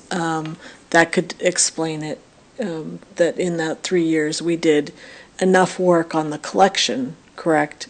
That they've been removed. So they are no longer shelf sitting. They're hopefully gracing somebody else's shelf at home who bought them from the friends. But these are fiction, so they're mostly recycled. But that could explain it, is just that the maintenance that went on in that 3-year period was significant. Right. The percentage, I mean, the .5.7 just coincidentally go with the check summary. But these are 2 different lists. They're not the same. And just in terms of the timing of all this, it's when we implemented this tool, right? Right. That was the first time. And then that also kind of coincided with the reopening of Mitchell Library. Correct. Which gave That's us why a physical reason as well as a new tool to work with. So I think that was probably a one-off kind of situation where it got that to that point and then recovered as much. And So a lo- over time, you think it'll be within much more of a narrow band and, Yeah, yeah. yeah, it will Right, be because, normalized. yes, and the Mitchell Park collection was in storage for much longer than we had originally intended as well. Park was in storage. So we opened with a lot of books that were already no longer going to be popular from day one. Yeah. Okay, so that's about dead. And then again, we said that the librarians are supposed to manage, they're supposed to promote, and they're supposed to evaluate. So Collection HQ does have a module that lets us evaluate the collection too. And then promote is the same. Promote meaning this tool gives us top title charts. Like these are the ones that have been checked out the most at Mitchell Park. So these are the top 10. And this, mind you, it's within 2 months' time. It's not like over a year. So 14, one person can keep that book for 4 weeks, and soon to be 3 weeks, but then already circulated 14 times, that one book. So that means it's very popular. So so we use that to promote our collection. So selection, again, is that 10% of just 3 librarians, 60 hours a week. And then they use this heavily because this tells us what checked out most frequently in the context of all the other libraries in the nation that uses too. It's not, yeah. So it gives us an idea how well we do, how well our collections are doing in comparison with other libraries. So, you have a question? One thing that occurred to me, I'm sure it's not an issue, but if we had a large percentage of books that just sat on the shelf, let's say 5%, what would this tell us about our book selection and management? And if we did have a change where the number of books that didn't get checked out or got checked out very seldom was rising, what does this tell us and how do we address it?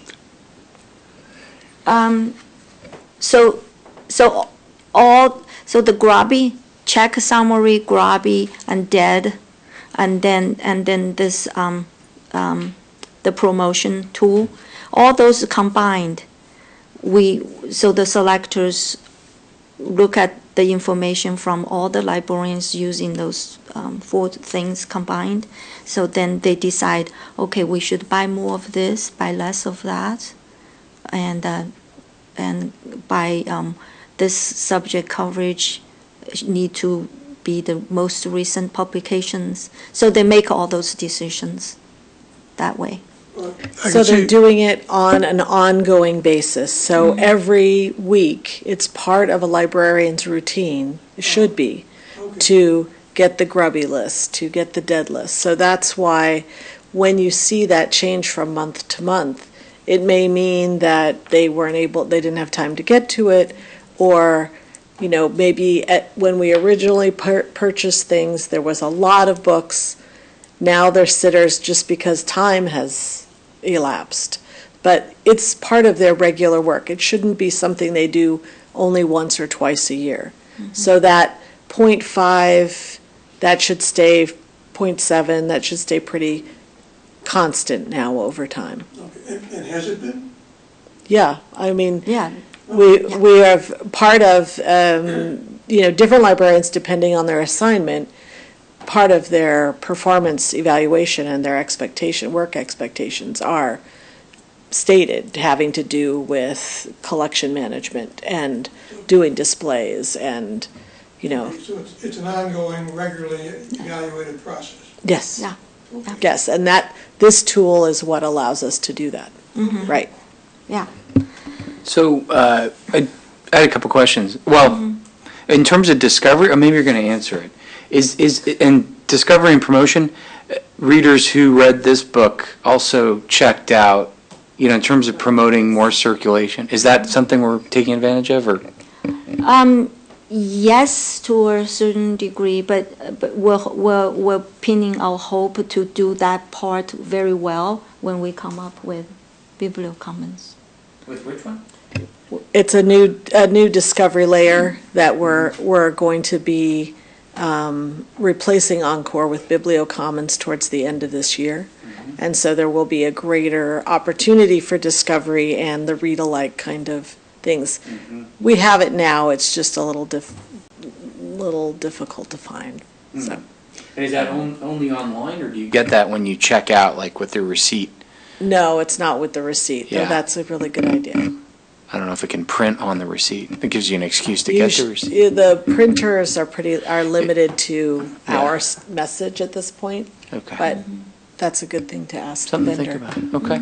And then the other question, going back a little bit, I noticed that the Chinese language, at least fiction, was overstocked at the moment at Mitchell Park, which might not be true for the libraries overall.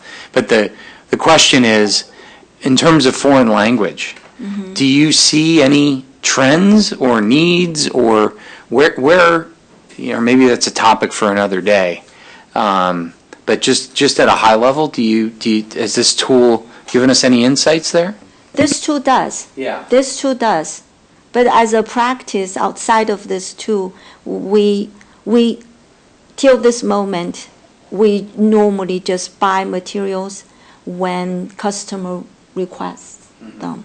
Like if someone says, "Oh, I want a bunch of Dutch books for children," we most likely will buy them for the customers. But intentionally, we collect Chinese, Russian, Spanish, French, Italian, German, and several Hindi languages. So that we act, and the Korean, and Japanese, and Vietnamese, right? So it's quite international, but that's what we intentionally built. We have like a budget line item, $1,000, $2,000 throughout the year for these materials. But in most cases, when we don't intentionally build them, is we respond to patron requests. We do get like Persian and Serbia not long ago. So so we buy them. And we try to make use of Link Plus again, because these items may be in other libraries, because they may have a large, Armenian or Basque or whatever the population is, and the state library as well. They have things that they can get in foreign languages.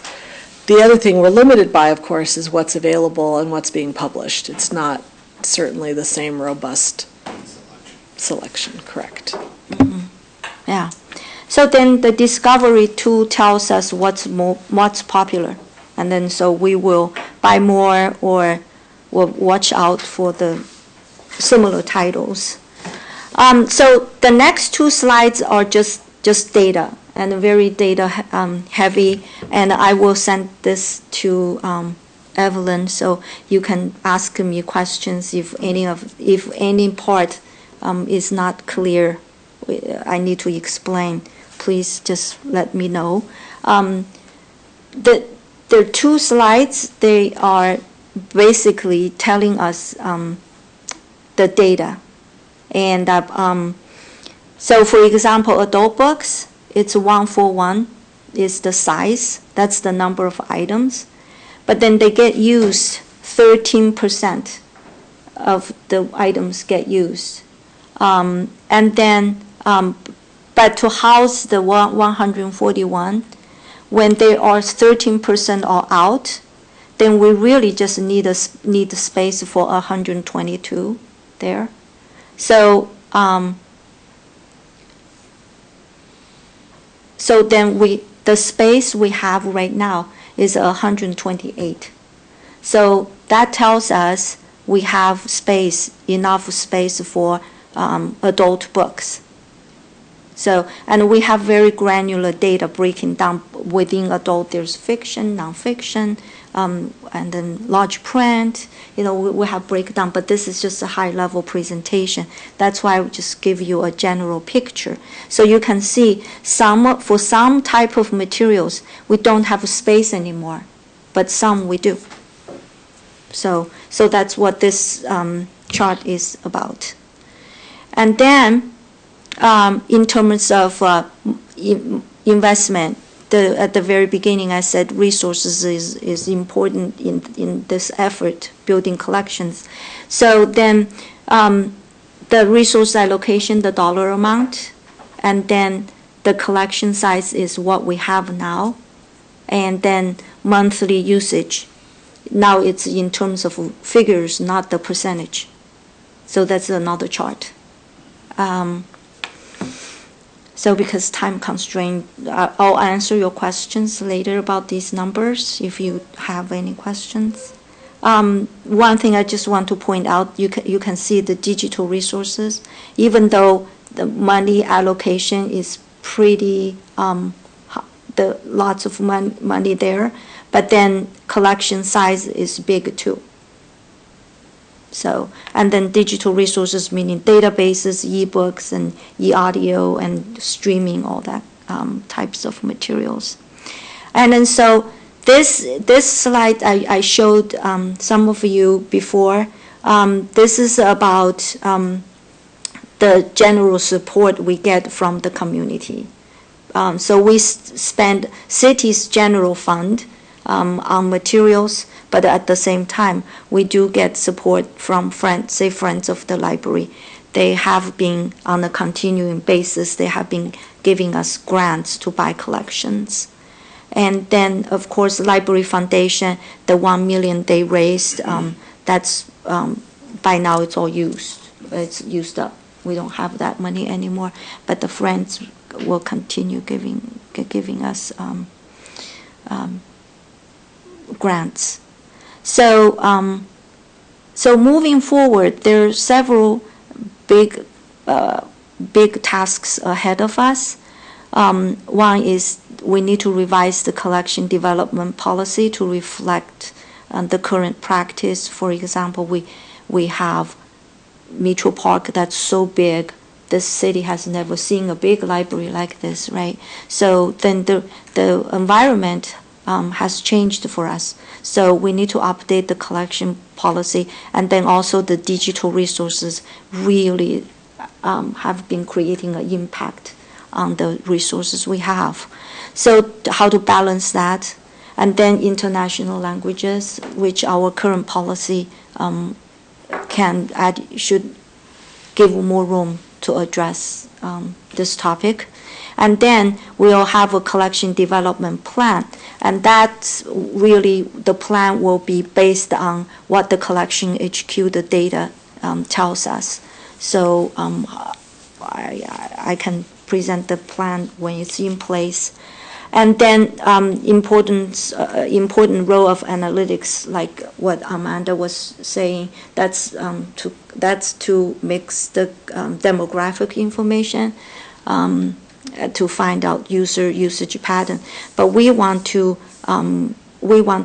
emerge our collection HQ into that kind of analytics. So we can build our plan. And then of course we appreciate the continuous support from the Friends of the Library. So that concludes my presentation about collection development. It's just the overview. And the data, I can provide more data after you get a chance to drill in those 2 slides. Okay, great. Well, thanks very much. Thanks for joining us again, and thanks for all the wonderful information. So we'll look for the data via email, and I guess if we have any follow-up questions on that, we can email Evelyn or Diane. So, okay, thanks very much. Sure. Yeah. All right. Can I ask a question? Oh, yeah, sorry. Sorry about that. Yes, I think the collection, if the demand sometimes decide if the item will be dead or alive or something like that. But I'm thinking that if it's just small group of people, how can we serve them better? I'm saying that because a small group of people, probably they are not very active for certain type of items or collections. What if they cannot reach the requirement? Like you said that in 18 months, if this item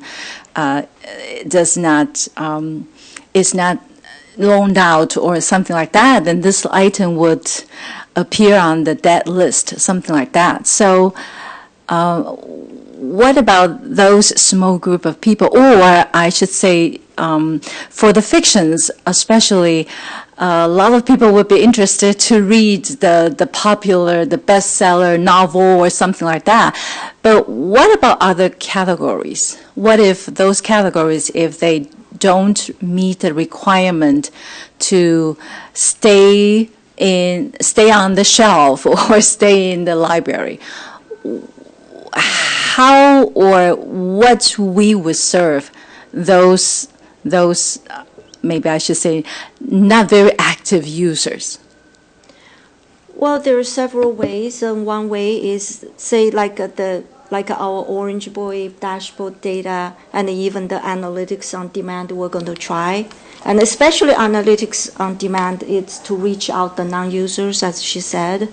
So we will see if there are things we can explore. And to I acknowledge that kind of happening. Sometimes one book is requested by this person and we purchase it, but no one else uses it anymore for a long time. So we can use the analytics on demand to see if we can explore and then how to achieve the balance, right? Basically, it's to buy based on the need for the small group, or buy for general public, and where to keep that balance. Yeah. And I should say that just because a book ends up on the dead list doesn't mean it's removed from the library automatically. That's where trained librarians, specialists who understand, know that, oh, maybe it's a book about growing a plant and you only need it one time a year, right? Because it's something you're going to plant only in October. So then, we know, okay, that specialist who knows about gardening, knows about that topic, they're the ones maintaining it. So it's not every librarian looking at the whole library. They're usually you're selecting or doing programming around topics that you're an expert in, really, because maybe you were an English literature major. So we're not getting rid of the Shakespeare or the Austen that's not circulating or whatever. It's staying there on the shelf for the next time that book club wants to read that book. Or we've had the situation where 5 years later the movie gets made, so the librarians keep aware of those trends. They know, oh, they're making a movie about The Martian, or they're doing something else. So those things they'll hang on to. Thank you. Okay. All right, great. So thanks again, Diane. Sure. And we're going to try and keep moving along because I think we're starting to fall behind. So our next topic was on LEC subcommittees. So I don't know if everybody saw the item number 5. For the new folks, the commission occasionally has subcommittees, and they don't stay subcommittees forever. They're not intended to be permanent. They're kind of ad hoc, and they're usually made up of a smaller group of us, so 2, I think 3 at the most. Or maybe it's just 2. It's 2, and the reason is because of the Brown Act and quorum. So this is an opportunity for a smaller group to look into an issue without having to notice for a meeting, and then bring back that information to the larger group in a properly noticed forum. and public forum. So anyway, so this is a great summary going back to, I think, even before Bob or Sheena's time, about some of the topics. So it was pretty informative. Looking back, we had a brief discussion in April, Bob, I think, and these were some of the topics, although I have to be honest, I don't recall teens being a subcommittee in April. So I guess what we wanted to do is open it up since we've got new members, and we're going to be doing that anyway. The subcommittees here, none of them have to continue. We can create whole new ones. It's really up to us to do what we'd like. I think in terms of the ones that are here now, and Bob and Sheena, maybe they can comment. Strategic plan was our previous chair and vice chair, so June and Don. And the timing was such that Monique was looking at where we were. We had done a lot of work around that 2 or 3 years ago, and so this was kind of a milestone to review it. So maybe you want to just give us a brief update on that, and then we can decide if anything we want to do with that. Sure. So the chair and vice chair met with me. They had already reviewed the existing strategic plan. We are due for an update this calendar year, which is underway already. And their response at the end of the meeting was, we feel like it's in good hands. You guys have done the work, the homework of finding out what people want. We don't even believe that you need a survey or anything. You've got additional information, and you're building on the existing strategic plan. So they felt like their service would be done, and that what was currently in place reflected what they thought, what they liked and what the library was going forward with. Mm-hmm. Mostly because we have the EDGE technology analysis of the library. We're updating the collection plan, and we have an updated technology plan. So all of that exists. And then in terms of the other two items that were kind of, I guess, standing at the moment, I think, I think June had kind of championed the statistics subcommittee. I don't think that really ever got off the ground just recently, given the transition. So I'm not sure there was much work there. And then as far as teams go, I'm not sure who was on that subcommittee, honestly. I know Don and I had taken that on for the group 2 or 3 years ago, and then we had done a lot of work in the meetings, and we kind of completed that. So I wasn't sure if that had restarted, who was on that at this point. So anyway, that's as much as I think we can do to update as far as these are concerned. So I just want to open up for discussion or questions, and to see if we either want to keep these, end them, or create new ones. Now would be a fine time to talk about it. As far as I remember, statistics used to be Dawn and June, right? Both of them. They're having the and it was subcommittee. comparison with other libraries. That's the joint session. Me and June. Yeah. Right. Yeah, Okay. June did that one, yeah. Do the comparison with all the libraries in the Bay Area. Exactly. Yeah. And certainly you don't have to have them. Again, it's just. And as issues come up, we can always create a subcommittee if we want. And then, of course, there's going to be time at the end of this meeting if we want to talk about agenda items either for the next meeting or for future meetings. We can get things on the agenda here. So it's really the intent is for things that might not just be covered in one meeting where a couple folks might want to go off, meet with some people, and then bring that back, is really how it's most useful. I think statistics is very interesting because today we know about the AOD and we know about the HQ. I think it's interesting, and we just adopted those new tools recently. So I think we should follow up and to know more about these things.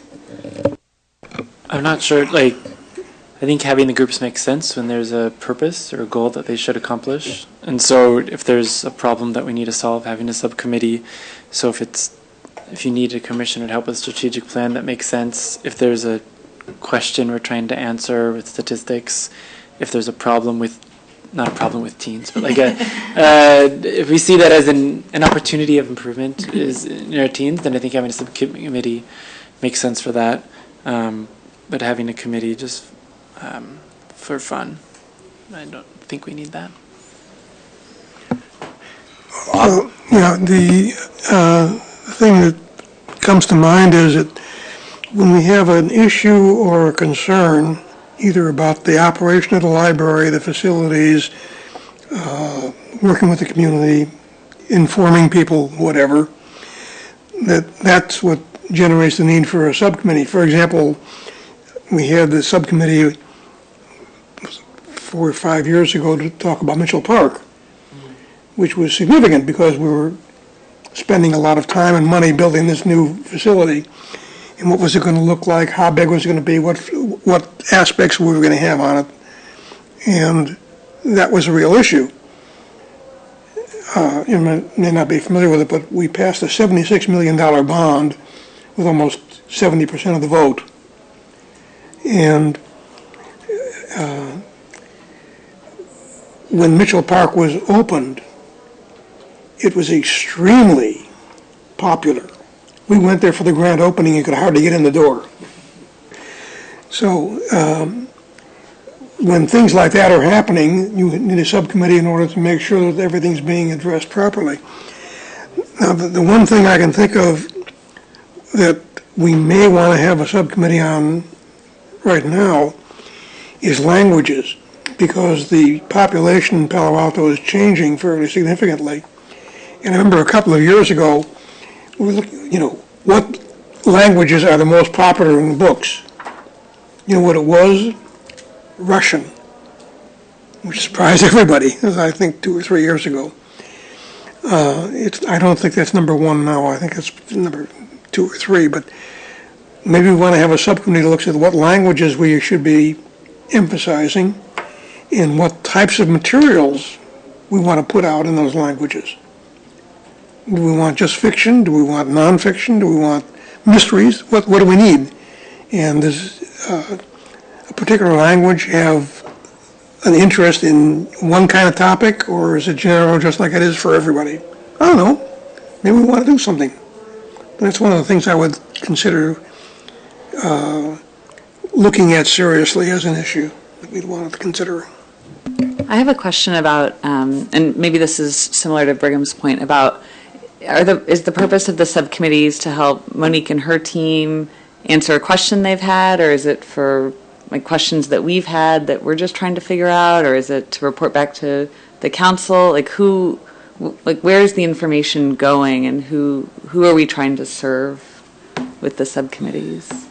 So I think historically it was, it was to be helpful if there were issues that maybe the director didn't have enough time to address. But because the role really is to inform the council and keep them engaged with the library and advocate on our behalf, I think it's shifted, especially since the facilities have been done. And I see it a lot the way Brigham does. Because you'll notice that teens has come up several times. And so I think it becomes, there's a perception. So maybe the bigger part is we're not reporting on all the things that we do in enough detail. But, the issue of teens and the health and well-being of teens is a big community issue. We've done a lot to address it. We do a lot on an ongoing way. And so then it does end up being a report back to the commission about, oh, well, this is what I found out. And Sometimes it takes several months. Sometimes groups have wanted to keep it going. So from our perspective, I think things that the librarians would find beneficial are perhaps more of the, oh, we really have this kind of question, and is this an issue to solve, and can we work on that? Whereas something like the languages, we have a process in place, and I can come back and report on that and talk about how do we make those decisions and allocate money. I mean, that's, a simpler thing to answer, because now we're doing it pretty much on straight demographics and as new groups come in. So, the Farsi speakers all want films in Farsi. Do they want books? No, they just want movies. Right. So are there a bunch of them out there? Surprisingly, yes. But, I leave it up to you guys to decide. I mean, I think that, there may be issues that come up, like issues of privacy or issues having to do with, ebooks or something. But that may just end up being a report and informing all of you about the topic.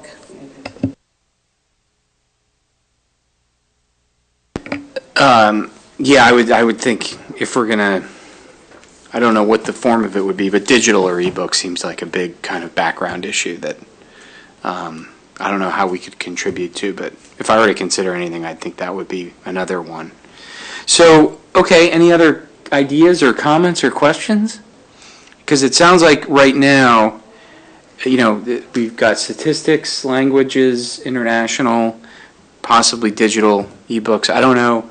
I mean, usually it takes two to form a committee. We usually don't have committees of one. So I guess the question is would anybody want to join anyone on any of those topics to make a committee? I'm not hearing much around teens right now. I think we have done a lot in that area. It's an ongoing kind of focus, but I'm not sure in terms of a committee with a goal. And then strategic plan is, Monique updated. I'm not hearing much there unless anybody wants to propose something for either of those or any others. Yeah, go ahead, Brigham. I just wonder if, and perhaps it's because this is our first meeting, if for those three areas we could get that report and understand if there's something that we need to figure out more on. So if the foreign language issue is well understood and well handled, and we hear that next time, then we can say, hey, we don't need a subcommittee on it. Similarly with ebooks, and perhaps this is like, you've already heard about it and you understand that it's my problem is being a newer person, but perhaps with a report at our next meeting on ebooks, and then we understand similarly that, no, Monique and her team, they have that handled and it's good, or we hear back from them and it's like ebooks, that doesn't really match what we think, and then, okay, let's go on and find more information based off what we've heard, and just being cognizant of our own resources, don't want to send us off on something that uses our own time that perhaps the library is already capably handling.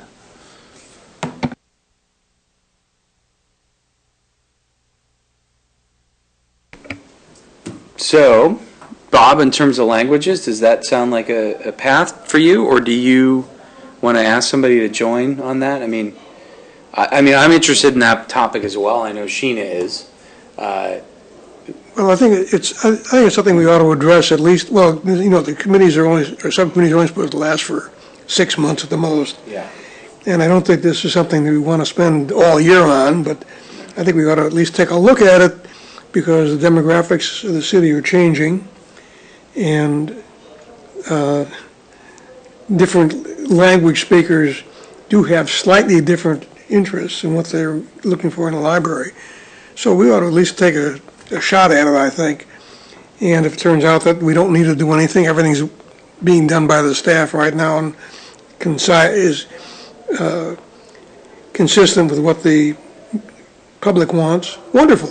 We can come back and say, everything's cool.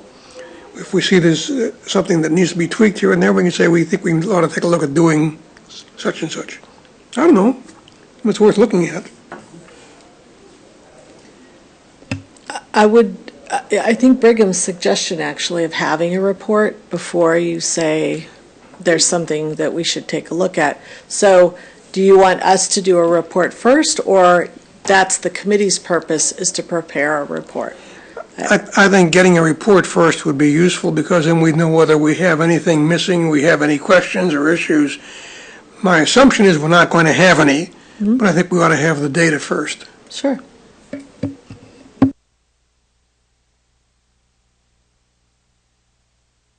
Yeah, we might need them soon. It's getting late. Okay. By all means. Thank you very much. Now, in terms of statistics, Sheena, did you have anything specific in mind, or? I think the subcommittee is one way for all the commissioners to know more about what the library is doing. Of course, they're doing great jobs, but it's opportunity for us to know more in terms of details. And we sometimes can find out in another perspective to look at certain things. Like when we do the library comparison, if we only look at ourselves, then we don't know what other libraries are doing. So we will compare how many, for instance, how many meeting rooms or community rooms, and do they charge for a meeting room or communication room, like that. So it's sometimes the librarian would know more, of course. That's their job. They're professional. But for us, I think it's a great opportunity for us to know more and to learn more from those librarians, from those staff. So I think one of the purpose of the subcommittee is to know more, and the more you know, and probably you will have different perspectives, and you can discuss with the staff or librarians, and to make the service even better. I think that's why we want to have the subcommittee. As for the statistics, because tonight we don't have enough time, I still have some questions I like to know, but we don't have much time. So I like to know more, especially when Diane talked about the HQ, and I felt like if we always want to satisfy the majority group of their needs, what about, as I just proposed the question, what about the small group? And will the link service be will we rely on link service a lot in the future? Because maybe we don't need to use lots of space to shelve all those materials which are not very popular in our community. After all, our goal is to serve our community. So how we make the decision based on all these statistic tools, no matter it's AOD or it's HQ, how we make decisions, especially we have Orange Boy. That's another statistic tools. How we balance or how we weigh those tools when we make decisions, and how we, especially when speaking of statistics, sometimes the statistics will not tell or will not help or will not tell the truth, or sometimes statistics just, just like a veil, and make you think that things is all right or something like that. So I think this part is interesting, especially we have the new tools to help us to make decisions. If we want to have funds, then we must have data to support why we need those funds, and how we prove that we do have these needs. And those tools, statistic tools, can help us a lot. So that's why I like to know more, and to know more in details, and how they can help us to make different kinds of decisions in terms of collections, in terms of programs, in terms of how to attract more non-library users to our library. That's why I like to know more. Okay. Yeah, I guess on that the statistics topic, it's kind of a broad topic, but I could see, I mean, we did get a great report tonight on analytics on demand, and I don't know if it would make sense for some smaller group of us to have an opportunity to see it in action, just to understand the tool better and some of the kind of reports that are coming up and coming out. So I don't know. I mean, I could see that as being a useful use of the subcommittee's time, to see where that tool's leading us and some of the kind of questions that it can answer for us. So I could see that as being, certainly valuable. And we know that the library is going to consider that we will shorten the period of time for people to loan books or DVDs, and maybe this is the best timing to show us the behind the decision. Do they rely on those statistics, or they just rely on the library comparison? Because last time when they made a presentation, they told us that only Mountain View, they have the same loan period as Palo Alto. Other libraries in the Bay Area, most of them, they only have like 3 weeks for the loan period. So, and we asked about the analysis, and we'd like to know more about why they want to shorten, other than the library comparison. So that's actually coming up next. Statistics. Is the circulation loan period? Loan That's actually period, on the yeah, agenda, so we right. can talk about that coming up. So that's I think that's the best timing to show us.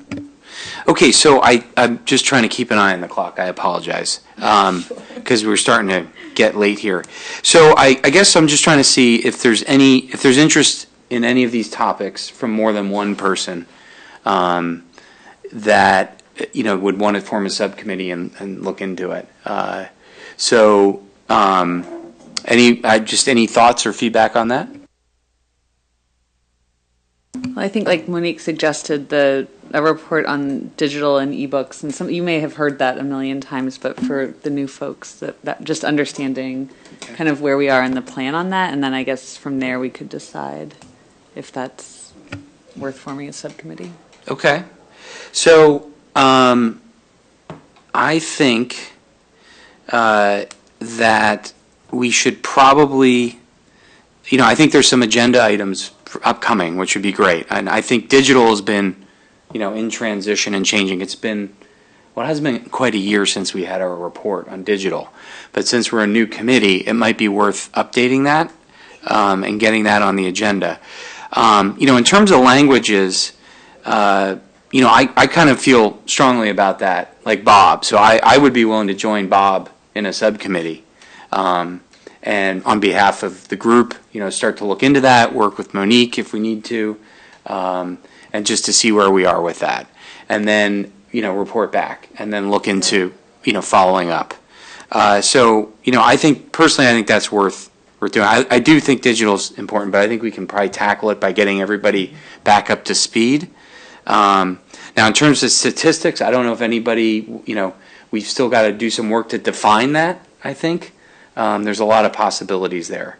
I do see a lot of potential in following up on the on-demand analytics, but I don't know, Sheena, does that? I'm not sure at this point there's anyone else to who's got the time to join that. That's fine, because that's personal preference, because I'm interested to know more about our statistic tools. So it doesn't have to be a subcommittee, and of course, because that's personal preference, and I like to learn more. So if nobody's interested in that, that's fine with me. It doesn't have to be a subcommittee. It's just personal interest. Great, and I think we're all interested, ongoing. Okay, great. So does that sound good? I mean, it's not an action. Well, let's see, discuss. I guess if we're going to set up the one subcommittee, we're going to need to have an action item on that. I guess the question is we need a motion to create the subcommittee around, international collection language, and then a second, and then we can discuss and vote on it. So I guess just to be formal, we probably should have a motion and vote on it. So I'm going to move that we set up a subcommittee to review languages and the way in which we identify materials in various languages and acquire the product people would want. It's kind of generic, but I think that covers it. And my intention is the subcommittee would work with the staff up front to find out what's available and what we think may be needed in addition. We can talk about that later. Okay. And do we have a second? I'll second it, since I'm going to be on the committee.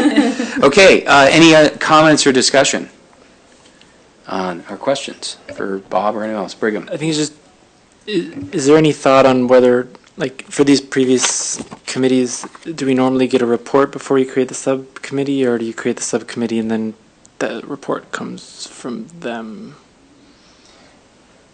I'm just saying, like, do we want to do this today or in August? And hear a report from Monique in August about foreign language first. But So, yeah, it depends. It really depends on the topic. Yeah, so I don't think we always ask Monique to report and then we create a subcommittee. I think in other cases, we've created subcommittees and then we ask for a report. You know, it really depends. So, yeah, so that's not a requirement.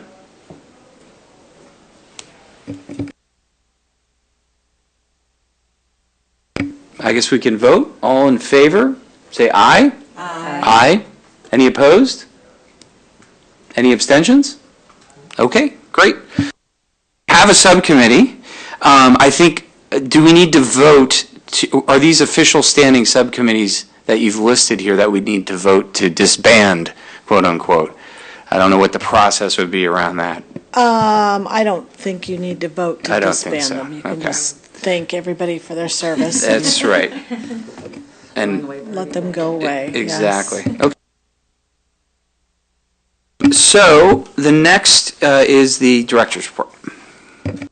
Sure. So you've had attachments, follow-up to the discussion about library lending periods. My report just sort of on basic other behind-the-scenes activities and staff training and things like that.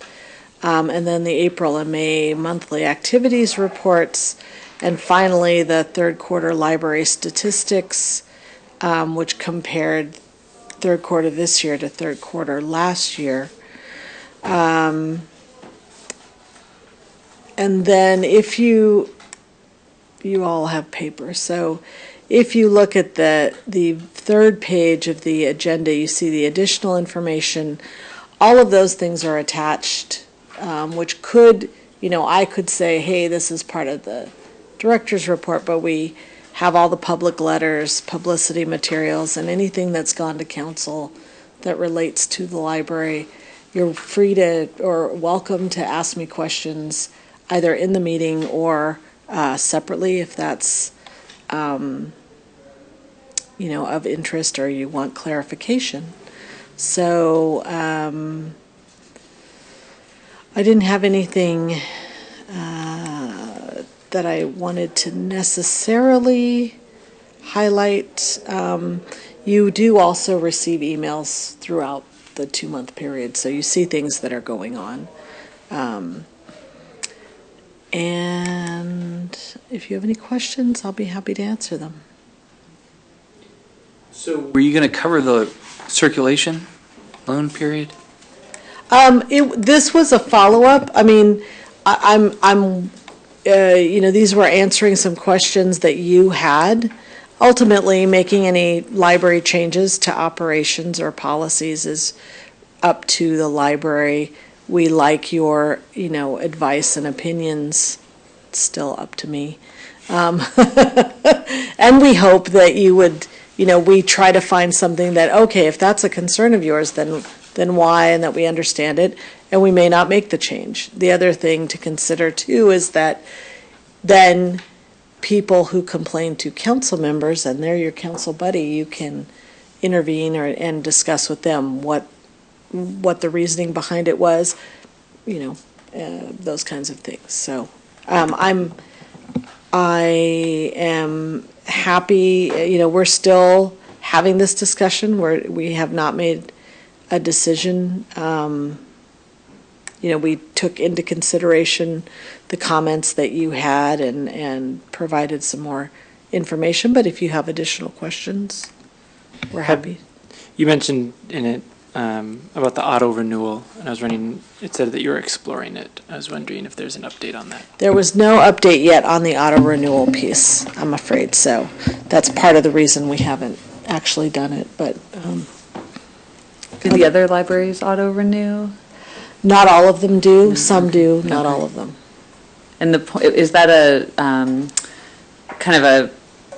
that would be in place for a period of time because this is a change and then that would stop, or that would always be processed?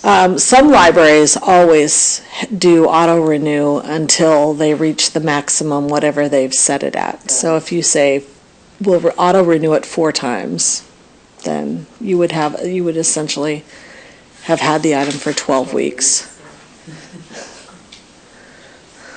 So I just wanted to point out from Alex's memo, and I think it was a question that came up in the last meeting about it, was just around him highlighting that, by shortening the hold time, or by shortening the checkout period, he looked into it and it looks like it's going to lower the wait time for high demand materials, and really from a customer perspective, a user perspective, that's, I think, a benefit. So I think it's just important that, we highlighted that, in his memo. And then I just had a question. Do you know, so you're going to be making your decision, do you know when that would be and how it's going to get communicated, just so we be kind of prepared and aware? We would certainly let you know beforehand. And we normally do things like this with a 1 to 2 month lead time, because you want, if you've had a 4-week checkout, then you want to prepare them like, hey, it's going to come back. Get a different colored sheet or something to notify them, bookmarks to help them. We are always willing to work with people in terms of fines. We don't charge fines on children's materials, which is has been the biggest barrier in the time that I've been here. We just, when we went online with Sierra, we just didn't turn that feature on. And, we had so many first-time parents coming, checking out 40 books with their kids, right? You can have up to 99 items. So, checking out a lot of books and then not realizing that, 4 weeks later, I have to bring all those back or renew them.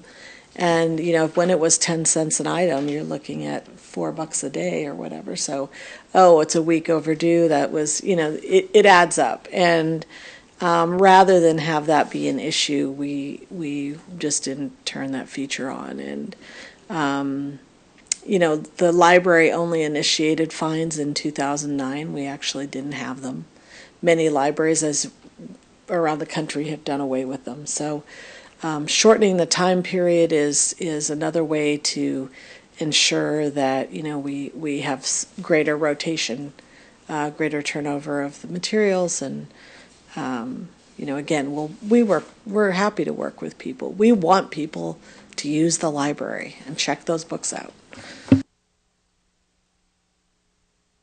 Okay, great. Any more comments or questions for Monique? Thanks, Monique. Appreciate that. And if you think of anything or have any questions later on about this particular issue or anything, please feel free to email me. Thanks. Or call me.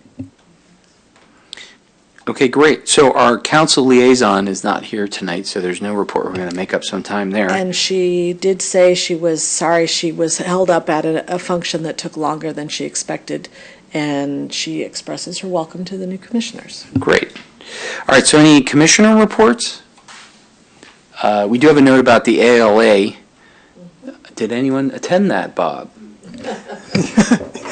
Yeah, I was very popular. It was very well attended, and mostly people from the Midwest, a lot of people from Illinois, Idaho, Nebraska, Minnesota, and almost all of the sessions with presentations I attended were very heavily attended.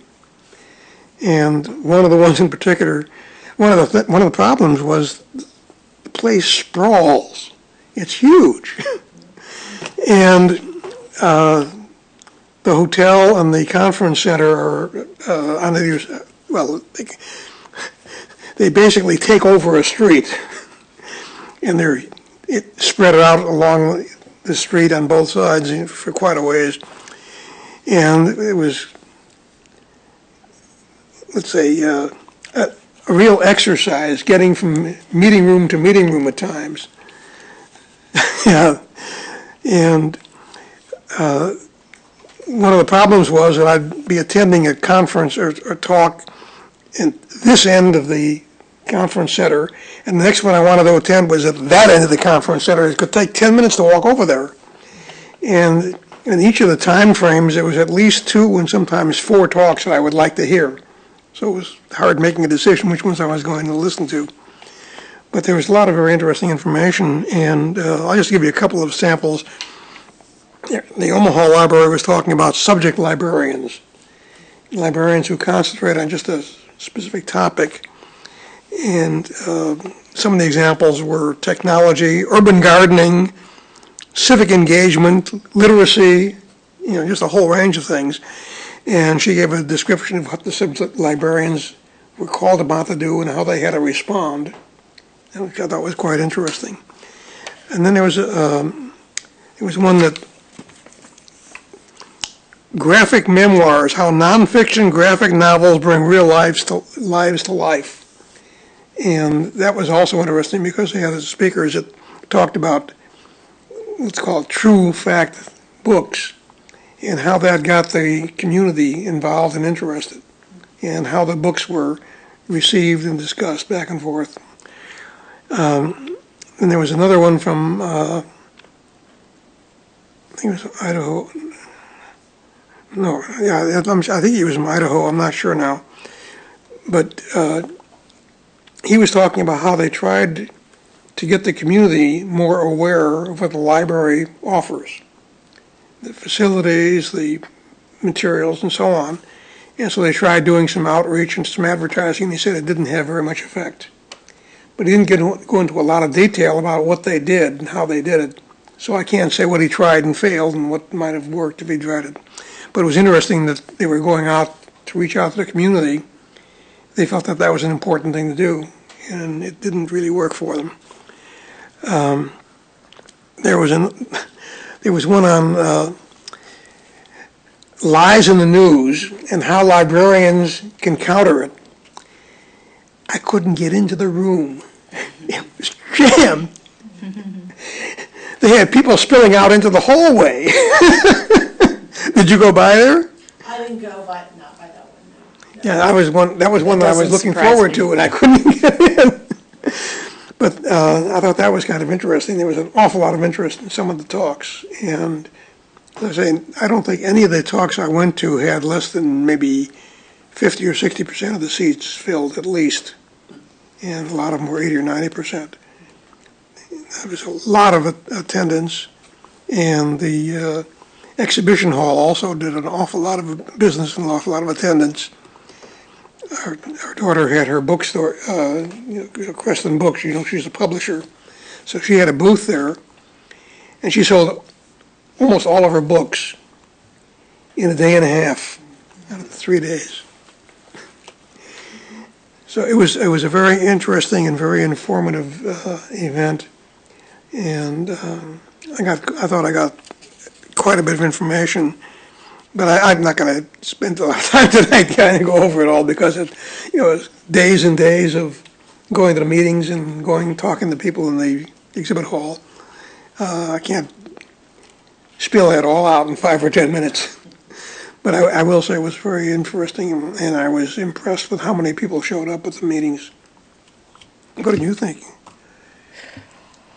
Well, this was a particularly well attended. There were 22,700 registrants, so it's a very large conference. Midwinter is about half that. It doesn't have programming the same way. Yeah, I mean, it's always fun to see what's new, what's coming up, or listen to other presentations. For the benefit of the new commissioners, we do have a small budget that allows travel to conferences or to attend training or something like that. So just to give you a heads up, the California Library Association this year will meet in November in Riverside. There will be a Public Library Association conference, so all the programs are only about public libraries, which is kind of nice. You go to something sometimes and think it's going to be relevant, and it's all about academic or special libraries. So that will be in March in Philadelphia, and then the next ALA will be next June, and it'll be in New Orleans, which will be really humid. So, yes. So we announce those kinds of trainings as they come up. But many libraries do, regularly send commissioners and trustees as a way, and there is a whole track of commissioner and trustee training. So, yeah. Yes, I do have one thing to report, because we do have the service called Kono. Yes. That's for Asian, like Chinese, Japanese, and they do provide e-magazine, that Yes, kind of correct. service, yeah. And I tried to help promote the service in the Asian community, and I posted the service to the Asian community, and I'd like to know, that's why I was asking Diane, what's the current status, and she said that she was on vacation, so she did not get the data. I hope it helps, and maybe the language subcommittee can take that into consideration, because that's a part of the language service from our library. Okay, that's it. Okay, thanks, Sheena, and thank Bob for representing us in Chicago. Any other comments or announcements? Okay, great. So, agenda for next meeting right now, we had talked previously about an update on the volunteer program. So it looks like we're on for August, huh?